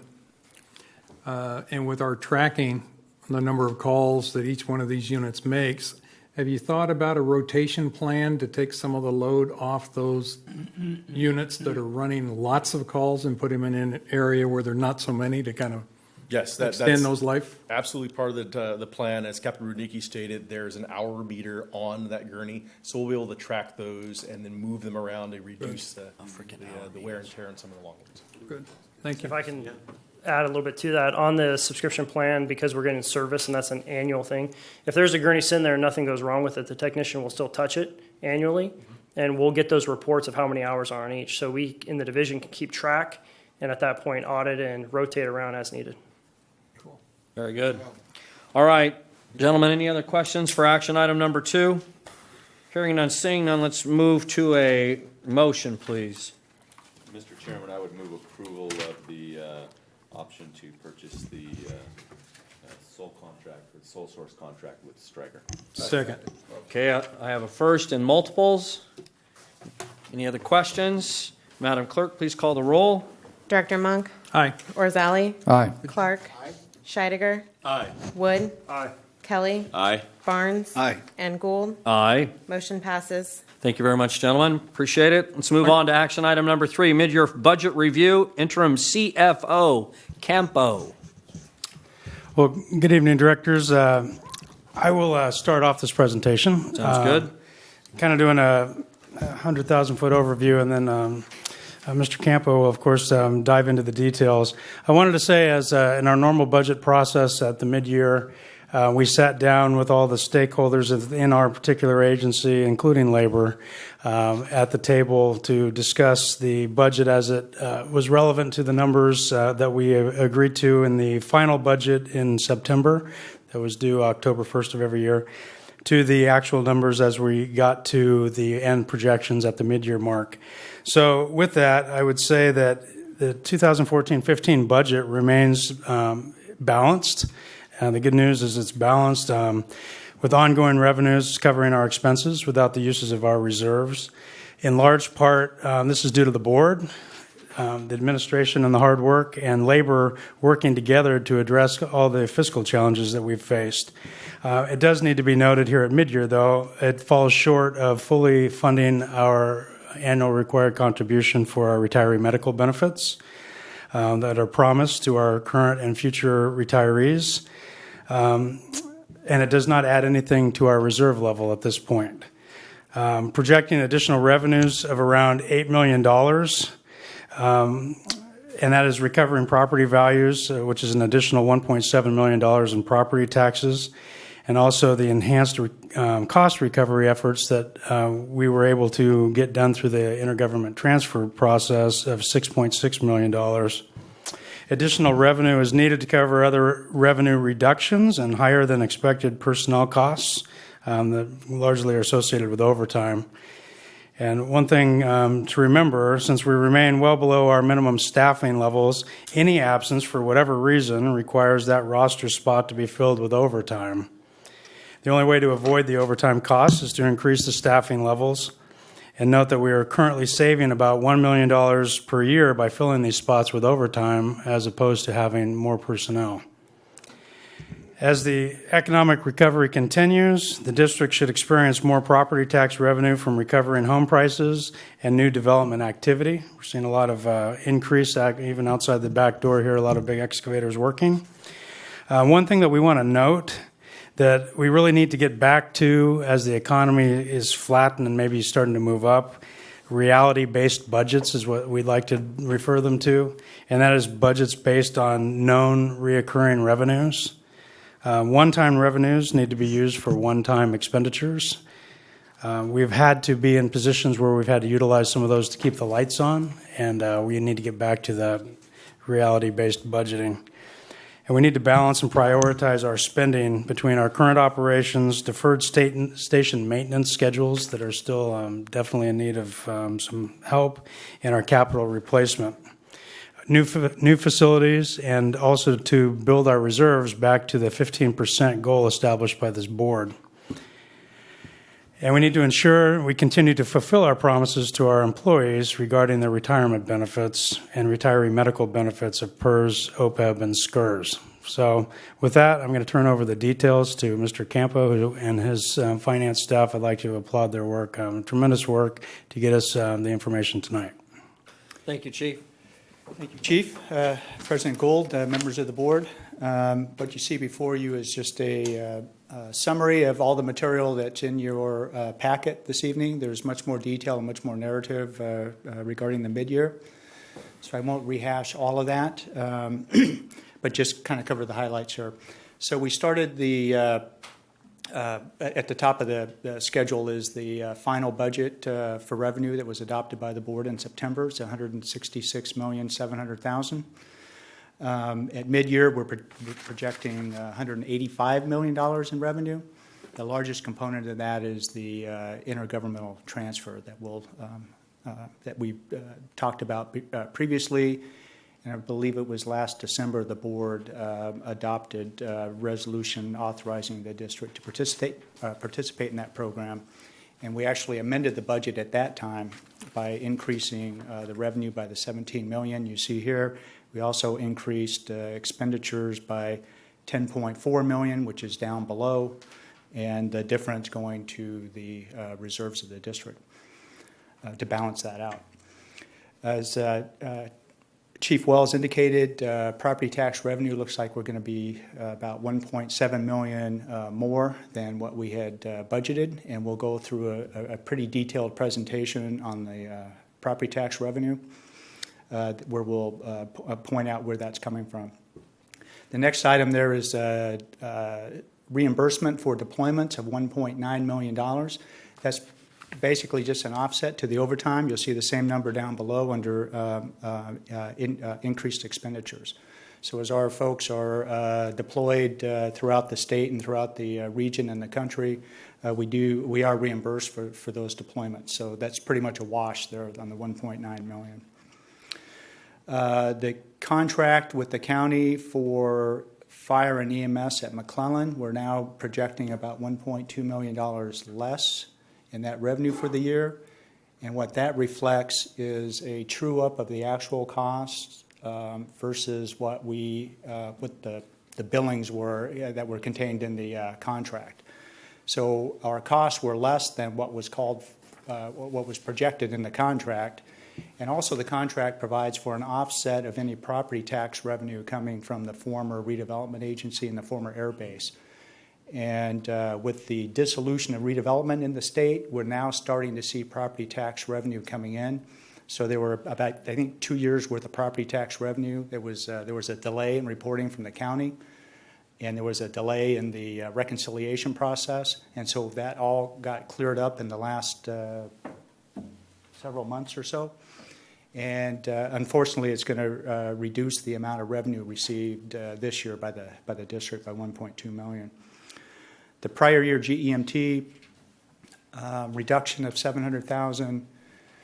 What that represents is there's prior year GEMT revenue that was included in the final budget, around $1.2 million, going back to the last half of fiscal year 9-10 and the first quarter of 10-11. That's $1.2 million of prior year GEMT revenue that we've been told will be coming to the district. It's not a matter of if, but a matter of when. And that's being held up. It's part of a larger federal program that involves other revenues, and there's some audits that are going on involving those other funds. And so the federal government has held up all the payments. So we're not sure when that money is going to come in, so I thought it was prudent that we just pull it out completely from the budget, and we'll include that when we actually receive it. It's difficult to plan your spending based on revenues that may or may not come in. To offset that, however, there were some additional if you recall, part of that program that the district is involved with reimburses us basically 1% of all the revenue collected in the state. And so we had some fees coming in this year that related to prior years. We had about $440,000 of GEMT administrative fees collected this year that relate to prior years. So that offset that $1.2 million. So it brought it down to about $700,000. And unfortunately, we are experiencing less revenue in the Community Risk Reduction Division for inspections and plan checking. And it's probably close to even between the two, about $250,000 each in those areas. We're projecting that revenue to be less than what we had budgeted. You know, hopefully that picks up if development activity picks up and our inspection programs pick up. Maybe we can make up some of that revenue before the end of the year. So all of those adjustments come out to about $1.3 million to the positive. And again, we have the intergovernmental transfer revenue of $17 million. So that brings us up to the $185 million that we're now projecting. But if you think about that intergovernmental transfer revenue, it's really offset by the expense below. So it's a net $6.6 million as we reported to the board last December. So the $6.6 million of intergovernmental transfer, the net amount $6.6 million plus the $1.3 million of net other revenue means we really have about $8 million more revenue to deal with. So keep that in mind as we work our way down on the expense side of the equation. We talked about the deployments, $1.9 million. If you recall, we included in the final budget the single-role paramedic, some additional conversions of fire-based medics to single-role paramedic units. And so we had anticipated an offset of about $2.6 million in overtime costs as a result of those conversions. At the 11th hour, literally, we were made aware of the intergovernmental transfer revenue, and we held off on those single role conversions for this year because we had an equal amount of what we thought at that time about 2.6 million of intergovernmental transfer revenue coming in. So we held off on the conversions and really substituted that with the intergovernmental transfers. So, but again, so we didn't have the offset of 2.6 million for the overtime staffing. We had additional FLSA settlement. We had accrued, help me, $3.6 million for last year. We thought that was going to be the settlement figure. We finally settled at $4.8 million. So this was the difference here, about $1.2 million, $1.1 million of additional FLSA settlement. And then constant staffing overtime, as the chief alluded to, we are well below our minimum staffing level. So we're using constant staffing to fill all the seats on each shift. The more retirements we have, the more overtime that we will incur. And because we're below minimum staffing, any absence for whatever reason, sick leave, vacation, workers' compensation, requires backfilling with overtime to fill all of those spots. So we're anticipating about $5.8 million more in overtime costs than we had budgeted.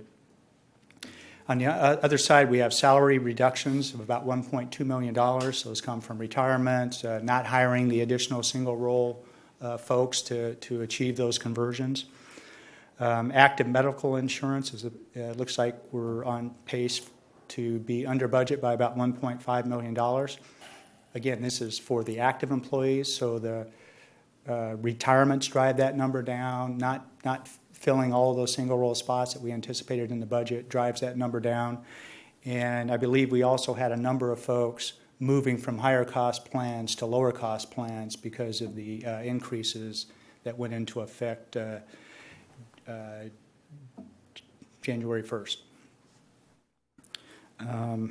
So this is, again, a projection through the end of the fiscal year. And then we haven't had as many we haven't had as much in the way of cash outs of sick leave at retirement than we first thought. It's kind of a crystal ball kind of guess to come out with what that number is, and it looks like right now we should be about $1 million better than what we had projected. Bottom line is we're looking at about $8 million more in expenses now than we had anticipated at the final budget. And remember I said we were at about $8 million more in revenue when you looked at the net intergovernmental transfer and the other changes. So bottom line is zero use of reserves, which also means zero addition to reserves, right? So now we're looking at just the revenues covering expenses for the year. If you recall in the final budget, I think we showed a use of reserves of about $200,000 or so. So we a lot of moving parts, but we really haven't changed a whole lot from what we projected initially. Chief, is there anything you would like to add at this point? No, I mean, actually, I would tell you, though, that as we saw these numbers and we saw some increase in property tax, and we ended up not having $2.5 million in the IGT, but $6.6 million, that I would tell you that this command staff was interested in rebuilding this fire department, and at this point, we're flat. So that's reality. If there's no questions from the board at this point, I planned on going through the property tax review for the current year and then maybe a look ahead to next year. And I wanted to focus on property tax since that is our largest source of revenue for the district. Each member of the board, you have a copy of what he's going to be reviewing in front of you as well, in a hard copy form. I've also included some copies of the presentation on the back if anybody didn't get one on their way in. Okay, so this will be a little technical, but I promise you at the end you'll all be certified junior assessors. So just what I you'll have another career path opportunity. So this is a summary of the total change in assessed valuation really for 2013 that affects the 2014-15 year. So the lien date is January 1 of 2014. So all the changes that took place in 2013 make it to the assessor's roll January 1, 2014. That roll gets certified in mid-2014, so around June or July, the assessor will certify the roll and send that to the auditor, no, to the tax collector, right? So, and they send out the tax bills, and then it gets collected by the tax collector's office, and then distributed by the auditor controller. But the tax bills for the lien date of January 1 of 14, those tax bills go out in the latter part of 2014, and the district receives the money, part of it in December and then part in April. If we're lucky, we get it in December and April if the county cooperates. So for the 2013 year, or the certified roll, January 1 of 14, was $54,358 million. So that represented a $2.9 billion increase over the previous year. I'll get my notes here. Oops. There we go. My slide's a little backwards. What I'd like to point out is the largest component of the increase, you see, is $1.9 billion for Proposition 8 recapture. For residential properties, and then for non-residential properties, it's about $200 million, $202 million.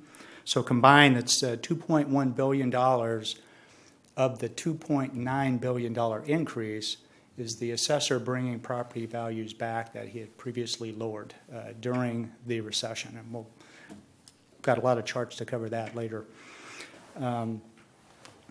Then you'll see the next largest, besides the other down below, but prior year transfer of ownership, $592 million.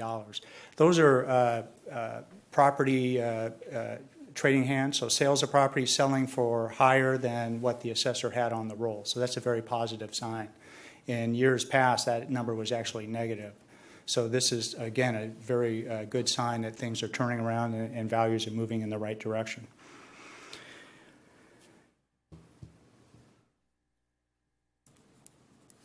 And I'll just point out to the board, and we'll see this again later, that for each, the district receives on average 22.4 cents of every tax dollar paid within the district. So basically 22 cents of each tax dollar comes directly to the district.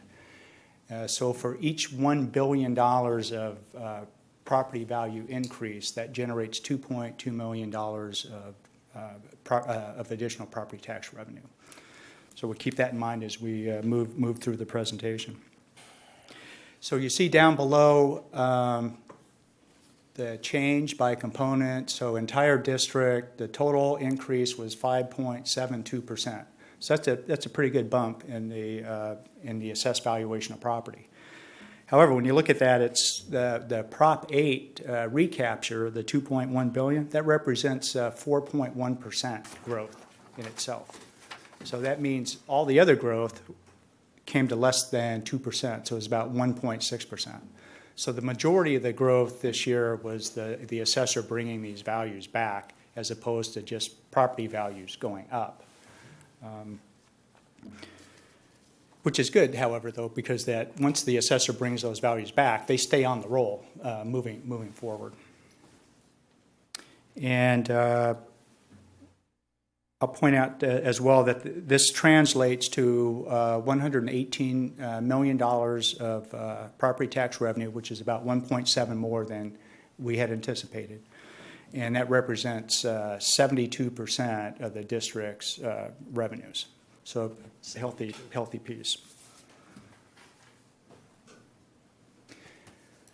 Okay, this next chart I wanted to point out. This is the growth by category.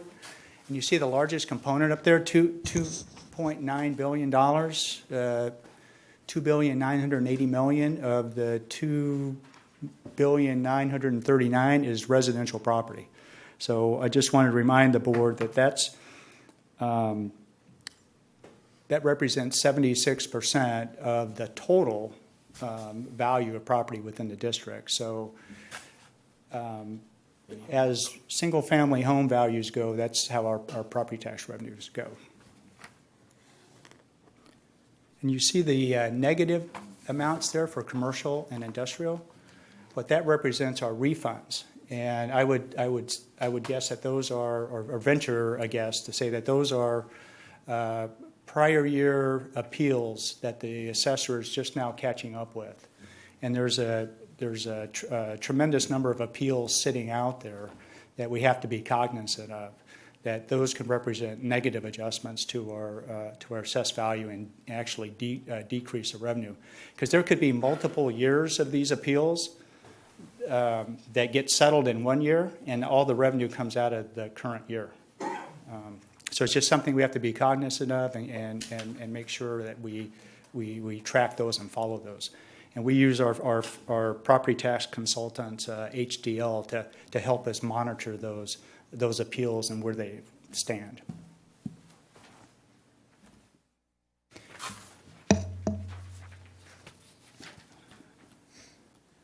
Okay, this chart just tracks net taxable property value.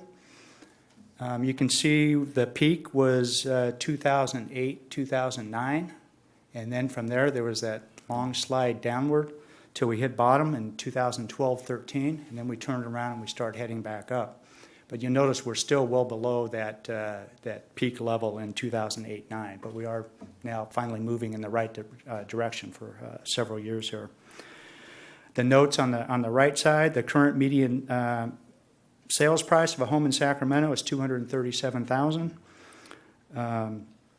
This is a pretty significant increase over previous year, about almost 13% increase, but still well below the peak price that was $349,000 on average back in 2008-9. And the second note says the CPI is applied to all parcels that are not in the Prop 8 pool. It's on track to be about 2%. This is the Prop 13 cost of living adjustment. It's actually 1.998% for this year, so we'll see how that factors into the calculation going forward. For this particular year that we're looking at, it was only 0.45%, so it was less than half a percent for the current year.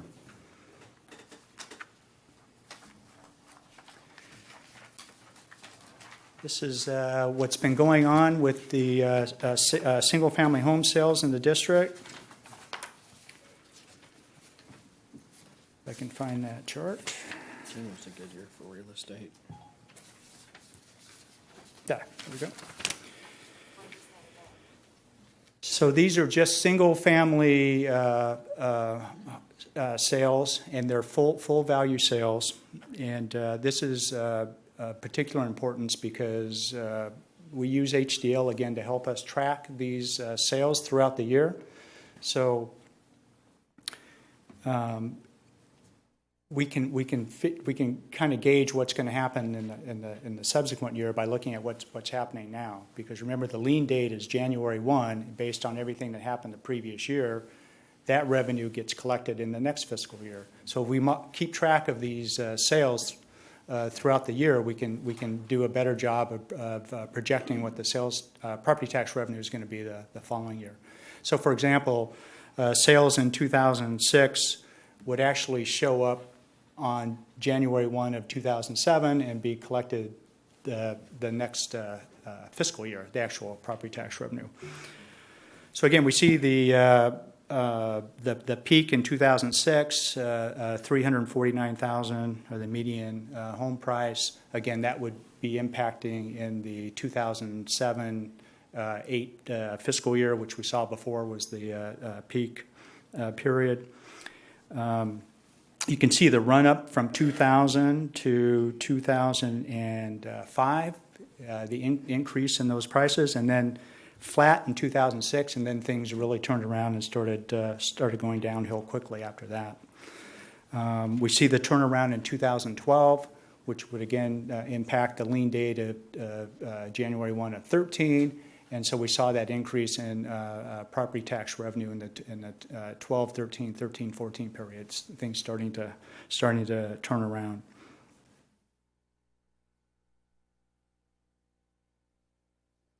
This is total property value for single-family homes.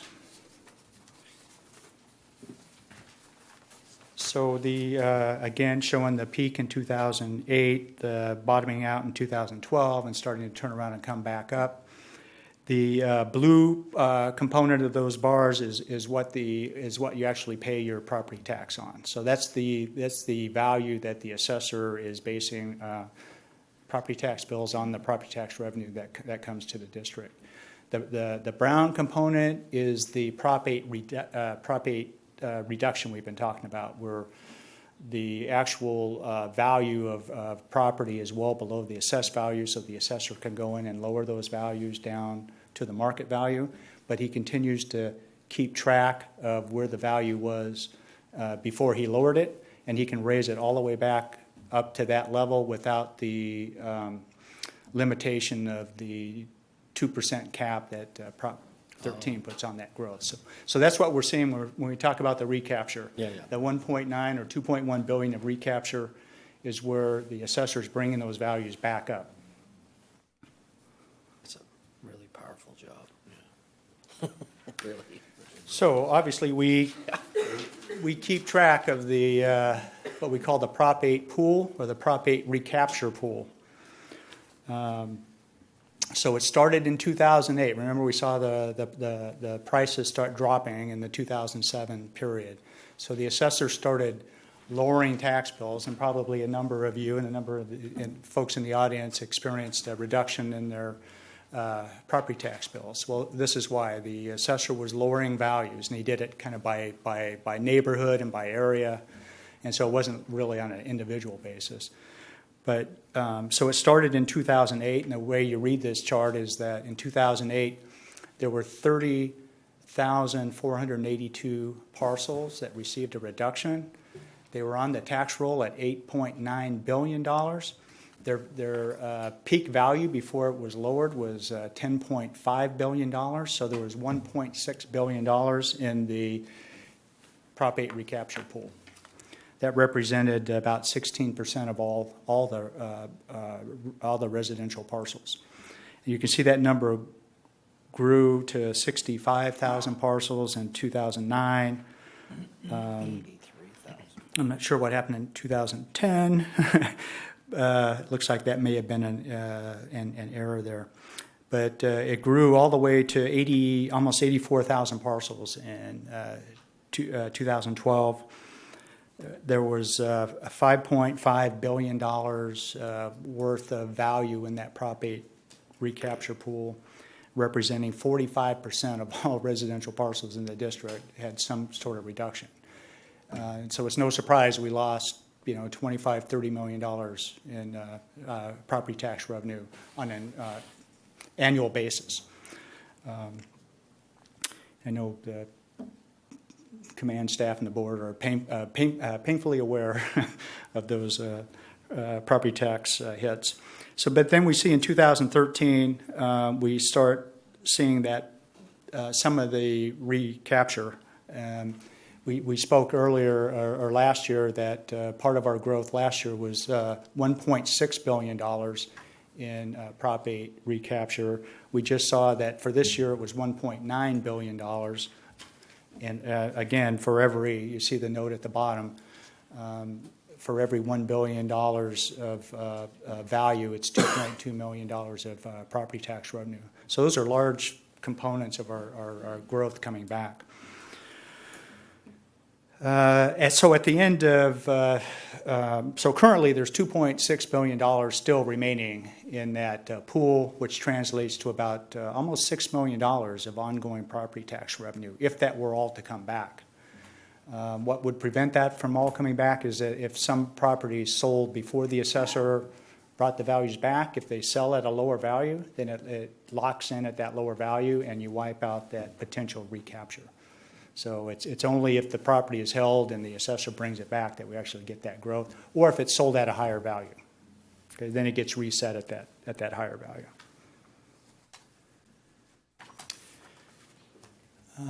This is a little hard to read from the screen, but you have that in front of you. And this is where we're using HDL tracks the sales of property throughout the year. This happens to be through the August period. So this is sales of property from January 1st of 2014 to the end of August, so August 31st of 14. And so they look at single-family properties, and they look at the non-single-family properties, and then they look at the total, and they compare the sales price to what was on the assessor's roll. And so you see the number of sales, the original value, the sales price, and the percentage change. And so we can track that number by month throughout the year. And in this particular case, it was cut off in August. And so if you look at the very bottom to the right, there's 417, there was a net positive gain of $417 million in value. And right underneath that, it shows estimated revenue change. $946,000, so almost $1 million. That's how much additional property tax revenue is generated from those sales for that period of time. So we can take that number and add it into our projected property tax revenue, and we keep doing that as we go throughout the year. And I'll just point out that we're now in March, and we have updated information that I'll show you later. The actual gain for 2014 was $644 million for the year. So the actual value of the increase in the value of property that actually sold during the year.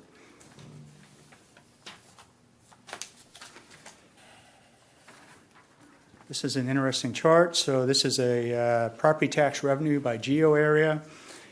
We will continue to work on this and identify significant geographical areas within the district so we can monitor the property tax. We also, there's much more detail behind this. We have it by, we track each of the former redevelopment project areas, so we know exactly how much property tax revenue is coming from those former redevelopment property tax, those project areas, but there's quite a few of those. We can break it down by, board member district areas. There's all kinds of ways we can slice and dice it, but this is just a simple chart that shows that the vast majority of our revenue, $90 million of our $118 million of property tax revenue comes from the unincorporated county area. $18 million comes from Rancho Cordova, and $10 million from Citrus Heights.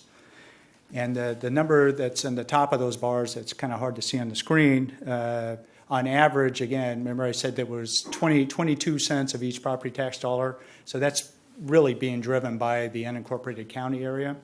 Within the city of Rancho Cordova, we received 27 cents of each property tax dollar.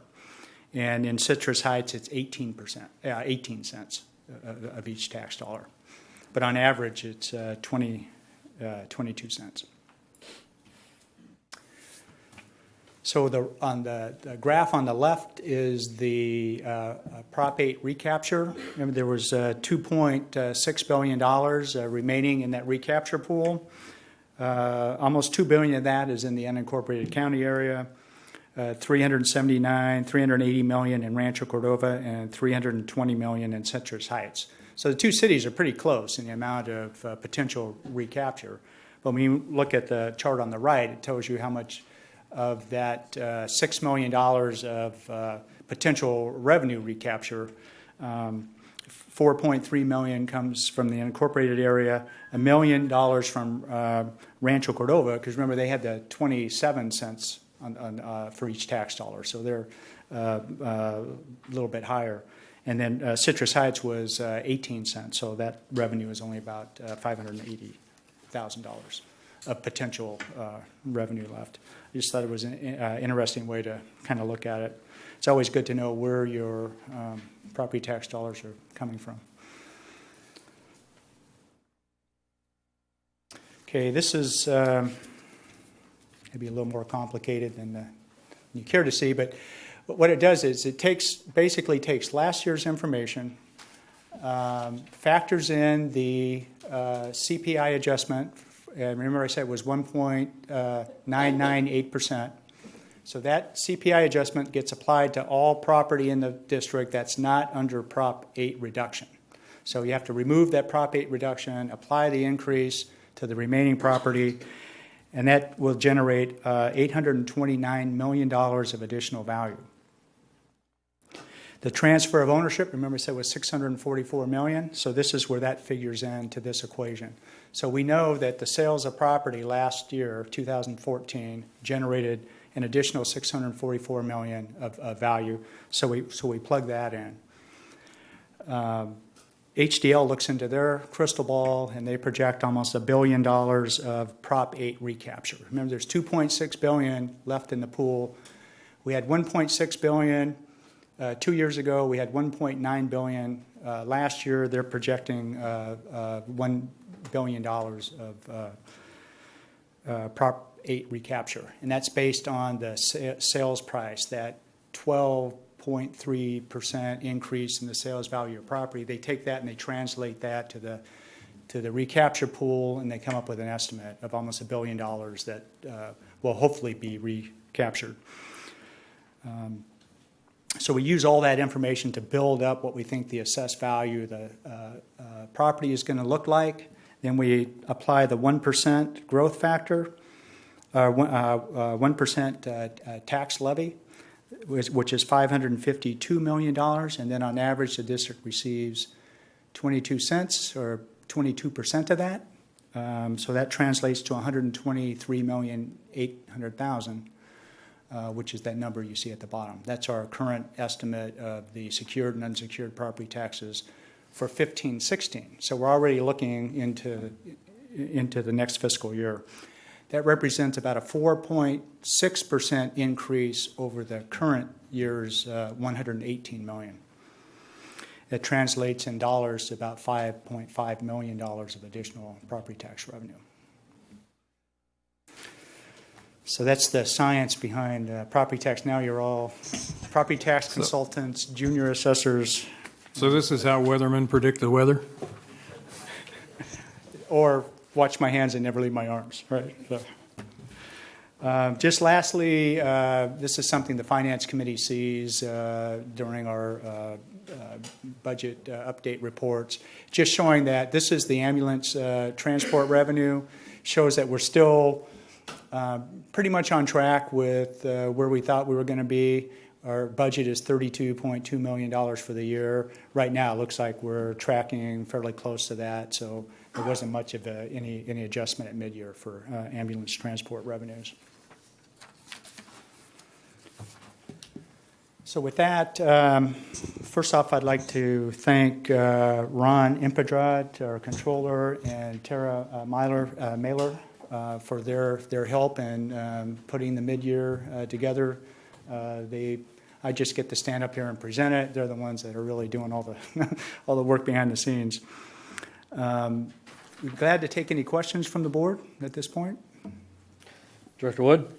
Thank you, Mr. Chair. Ken, thanks as always, absolutely phenomenal. I for one, appreciate the detail. I heard something earlier that concerns me about the ARC. Is our obligation of the ARC due on June 30, our fiscal, or is it the calendar year 12/31? Fiscal year basis. It's based on the fiscal year. So we're looking at trying to get our ARC funded in the next 4 months, 3 months. Right. Correct. And we actually have lined up some meet and confer sessions in the bargaining process with labor, actually next week. How short are we in funding it? Is there a component that we have to fund, or we have a zero line item in there? Well, the actual ARC remains about $813,000 more than what we've funded so far. And if we don't fund that $813,000 by June 30, we lose the discount rate. Correct. On the Talked about next, several times. Potentially, yes. absolutely. Potentially, yes. And that has exponential figures and could impact our ability to meet our promises to our employees and retirees down the road. Yes. In Yes, addition to that's true. higher borrowing rates and other impacts to us, right? So, Or ongoing. Right. It's just far-ranging, the implications of not doing that. why is this not, why is it not done? Well, I mean, in all fairness, that's a very honest question, and I appreciate it. We have been meeting and conferring regularly with labor. I believe that we're in a time frame that is manageable, that we'll get it done by the end of June, and an outcome will be made based on what the long-term commitment to our employees are. And I do recognize the urgency of the board and the commitment to our retirees, and I appreciate that. This management team is fundamentally behind that. It's something, when you promise something, you still have to have a mechanism to deliver on the deal. There would be a gross outcry if we weren't doing a pension funding at the proper level. So your concerns are warranted, and I can tell you we are going to be reporting out, as we always do, on our meet and confer in closed session, and I'll keep you updated to that. All right. Any other questions? Director Monk. Chief, refresh my memory. If we fail to meet the ARC as required, the effects of it, or trying to reverse that trend, would take about 12 years? Was that? If we didn't meet, there was a long period of time in order to make up the difference, if we could. It depends on how soon you get back to full funding again, right? Then that will again impact the discount rate and reverse some of that. But it's just really hard to say without having an actuarial study done. The implications are not fully funding, of course, decreases the discount rate, which is the assumed earnings rate. And if that goes down, then that lowers the offset of future earnings against your future liabilities. So your future liabilities go up, your unfunded liabilities go up, which is amortized over a fixed period of time. So if your mortgage goes up and you don't extend it out a number of years, your payment's going to go up, right? So it not only increases your current cost by raising your payments, but that larger liability now will eventually be moved within the next three years, probably moved onto the balance sheet as well. But it will impact the way outside agencies. I'm thinking about the investment community. Right now, we have a pretty good story to tell by fully funding, by addressing our unfunded liabilities, fully funding the annual required contributions. Standard & Poor's reaffirmed our AA- rating. They saw the district moving in the right direction, addressing their long-term liabilities with a goal of increasing their reserves. They thought that was all very positive. They saw the positive data with respect to assessed values, and so they reaffirmed that AA- rating, gave us a stable outlook, which is very, very positive for a special district to get a AA- rating. But if you start unraveling those things, then you don't get such a good response from the investment community. When you go out to borrow, those costs are going to be higher. So there's just far-ranging impacts. Yeah, so not making our mortgage payment for a month or two isn't going to cut it. No. There's people out there paying attention to those things. Yep. Other comments or questions relative to this action item? Hearing none and seeing none, let's now move on to the approvals of mid-year budget review resolutions. I'll entertain a motion for Resolution A, the mid-year budget adjustment for General Operating Fund 212A. Mr. Chairman, I move that we approve the mid-year budget adjustments contained in the staff report. Okay, I have that for Fund 12 or 212A. Second. Can I get a second? Second. Okay, I got a first and a second on action item 3A. Questions or comments? Please call the roll. Director Monk? Aye. Orzali? Aye. Clark? Aye. Scheidegger? Aye. Wood? Aye. Kelly? Aye. Barnes? Aye. And Gould? Aye. Motion passes. Thank you. We'll go on to 3B, Resolution 2 for a budget adjustment, mid-year budget adjustment for Capital Facilities Fund 212D. First, Mr. Chairman, I would move the approval of the resolution for Fund 212D. thank you. Second. Second. Second is on. Madam Clerk, please call the roll. Director Monk? Aye. Orzali? Aye. Clark? Aye. Scheidegger? Aye. Wood? Aye. Kelly? Aye. Barnes? Aye. And Gould? Aye. Motion passes. Mr. Chairman, if it would please the board, I would move approval of the resolution for the mid-year budget adjustment for grant funds 212G. Thank you so much. A G as well, and a second. Any questions? Please call the roll. Director Monk? Aye. Orzali? Aye. Clark? Aye. Scheidegger? Aye. Gould? Aye. Wood? Aye. Kelly? Aye. Barnes? Aye. Motion passes.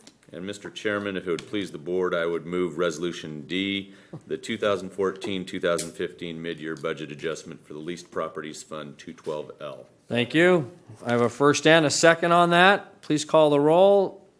Director Monk? Aye. Orzali? Aye. Clark? Aye. Scheidegger? Aye. Wood? Aye. Kelly? Aye. Barnes? Aye. And Gould? Aye. Motion passes. Thank you very much. Thank you very much, Mr. Campo. Appreciate that. Now move on to President's Report. I just wanted to report out to my colleagues to remind them of our upcoming special meeting, which is due for next Saturday. Let's make sure you get that on on your calendars. You should have that. I believe we start about 8:30, somewhere in that neighborhood. 9 o'clock. But I think we get going officially at 9, but I think we have some. The agenda will be out early next week, and 9 o'clock will be official start time, but you're welcome to join earlier. Yeah, so show up a little early and get some of that Joe in you. That concludes my report. We'll move on to Fire Chief's report. Chief Wells. Yes, thank you. Just a number of different things have been going on. Myself and Rusty Dupre were down at the Capitol yesterday on a meet and greet with new Assemblyman Jim Cooper, establishing good relationships there. We had a great Academy graduation for the single roll. It was the 15-1. That was last Friday, and we had 10 paramedics and 6 EMTs joining our forces at the single roll. Appreciated Director Gould and in attendance that night, and Director Barnes. There was I know they greatly appreciate that. The Fire Academy started on this Monday to 28 recruits. 15 of those were internal, single role people personnel that were transitioning. 13 external. We, as mentioned earlier, we are ongoing with our meet and confer with Local 522, and our next meeting there is on March 19th. And we have ongoing speaking engagements with the Carmichael Chamber Business Luncheon. That is the 24th of March. PG&E Preparedness and Public Awareness, we're meeting with them on the 25th. I actually have a face for radio, so it's finally working out for me. I'm going to be on KFBK on the 26th, and that will be on at 7:40 in the morning.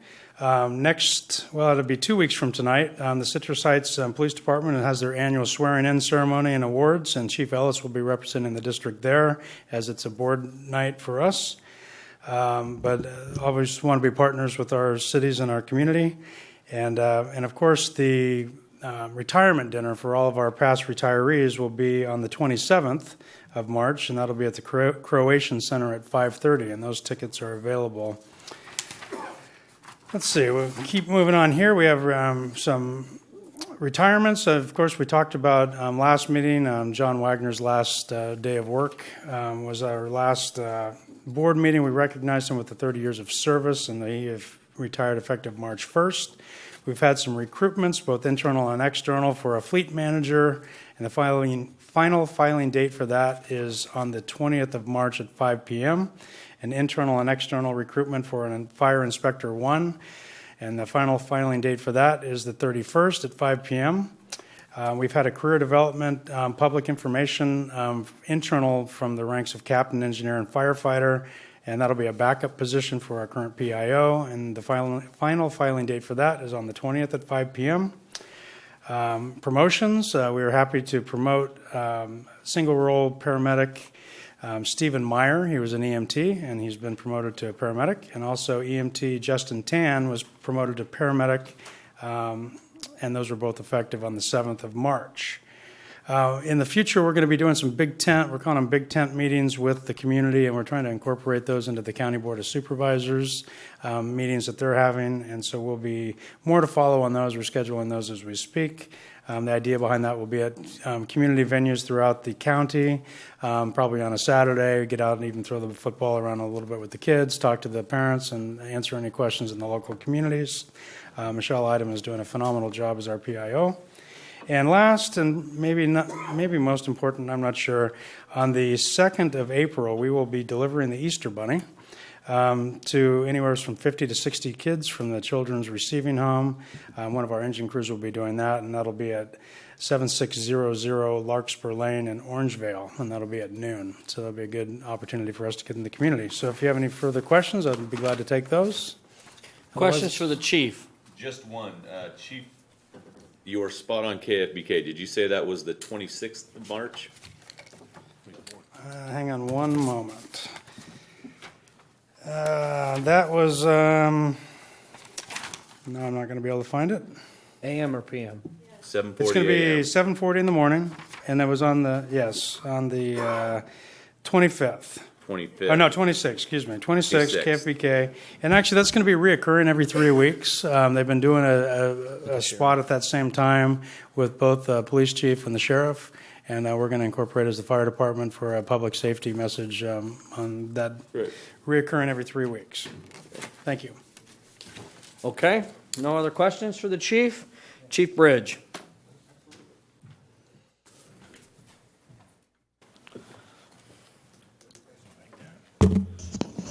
President Gould, directors, Chief Wells, I can give you a brief report, ops report tonight. Our numbers that came in for calls since February 26th, totaled 9 structure fires, 5 brush fires. Our ladies and gentlemen logged in a total of 5,389 training hours during that time period. Our PIO is reporting out that we had a total local viewership of about 1.9 million viewers, which translates to approximately $168,000 in total local market publicity value. We had a couple stories in February that went well past our local viewership, and those was the horse in the tub story that kind of went all over the world, that was seen, carried by all the networks, including one about News 10's Humble Heroes story that was picked up by CNN. So that was some good coverage for us there internationally as well. Lastly, I wanted to be able to provide some updates on our participation that we're going to have with the U.S. Senior Open.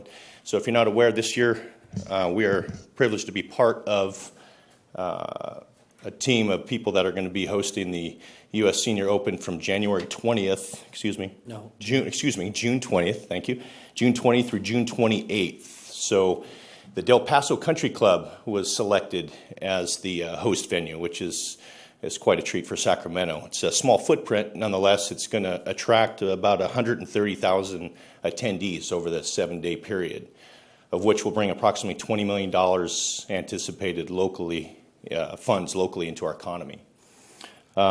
We have been working quite a bit. Chief Johnson from the EMS division and myself are the liaisons for Metro Fire, and we've been working with the other players that are assisting with hosting this tournament. Of those folks, we have Kaiser Permanente, CHP, Sheriff's Department, the FBI, Cal Expo Security, and along with the general manager from Del Paso Country Club to organize this event. So it's been a good venture. It's been a good partnership. We continue to build those relationships with the Sheriff's Department and local law enforcement, which is huge because it carries on, obviously, in so many other capacities. It's going to be broadcast internationally over 50 countries. Fox Sports is going to be carrying it about 5 hours a day, Thursday through Sunday. Fox Sports 1 will be carrying it Thursday and Friday. And then, of course, the major Fox Sports channel will be carrying it on Saturday and Sunday. I think that's it for now. Our EMS side, just so you're aware, we'll be providing 2 crews of 2 paramedics every day from Monday through Sunday, which will be covering a range of about 6 a.m. to 7 p.m. on a daily basis. So I'll provide you more updates as we get closer. Unless you have any other questions right now, I'd be happy to answer those for you. Any questions for Chief Bridge? Okay, thank you very much, sir. Appreciate that. Council Lavra, report? Not at this time. Thank you very much. Item number 4, Local 522. There we go. Thank you, sir. Good evening to the board, President, Chief Wells. Trevor Jameson, representing 522 tonight. I'm one of the B-Shift reps. Our leadership is out of town at a legislative conference in D.C.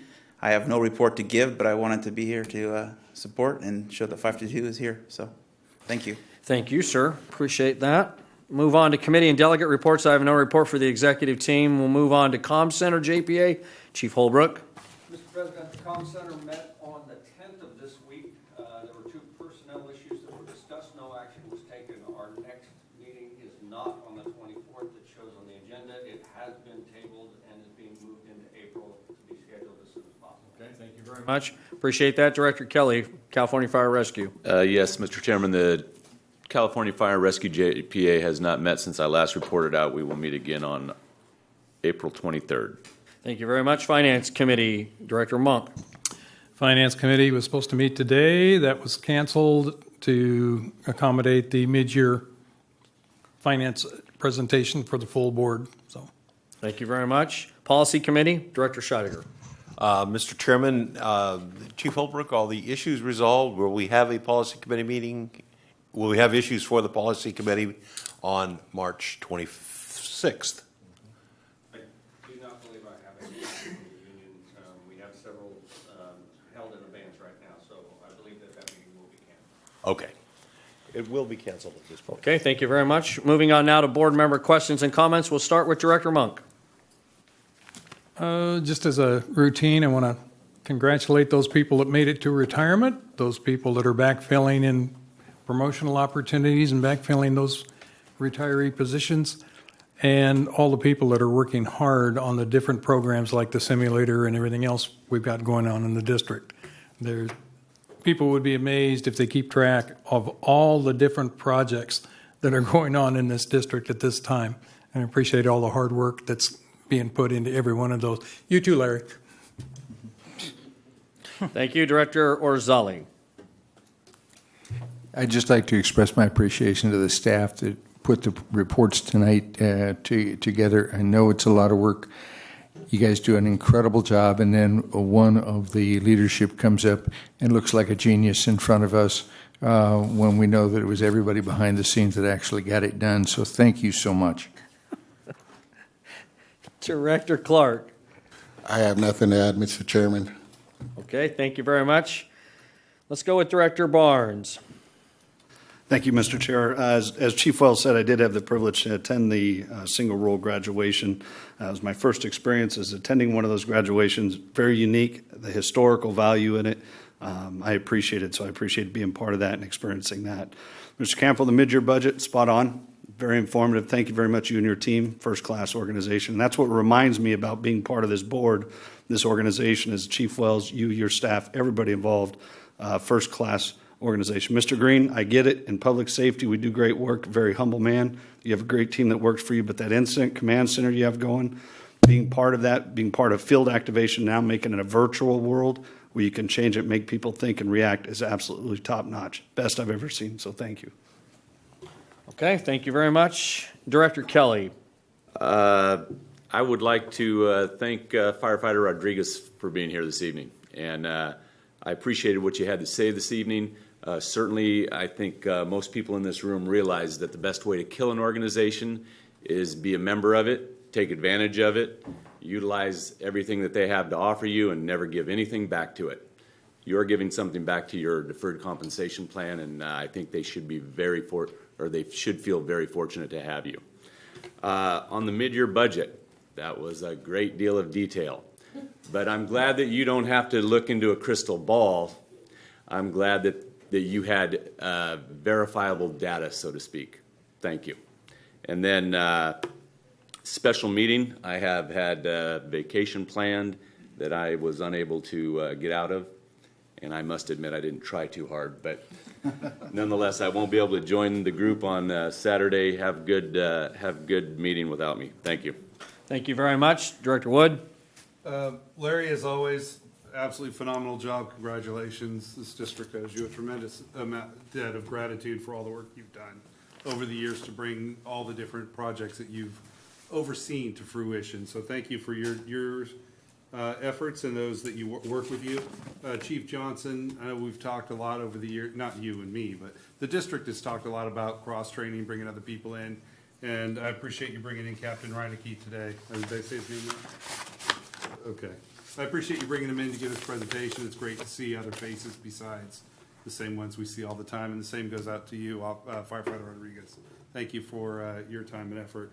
And I've got a lot more to say that's on my mind, but I just can't right now, so I'll be done. Thank you. Okay, thank you. Director Scheidegger. Well, I want to add thanks to Ken and his staff for a fantastic mid-year budget report. I think to Director Kelly's comment, I think it's most important that this board isn't looking in a crystal ball and approving it, and it is really great to have that substantive information upon which we base these decisions. And again, I want to add thanks to Larry and his staff. The community needs to understand the importance of acquiring these funds. It just doesn't automatically happen. And we're very fortunate to have you and your staff in doing that for us. And it's really great to see the prestige that should be shined upon this organization because of the accomplishments that were occurring here. Thank you.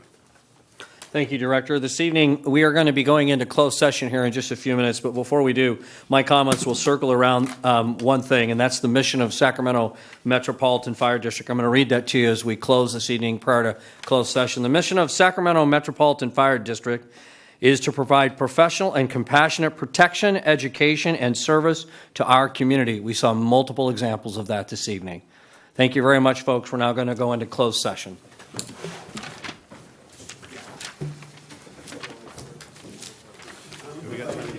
Yeah, well, yeah, because it's going to take a few.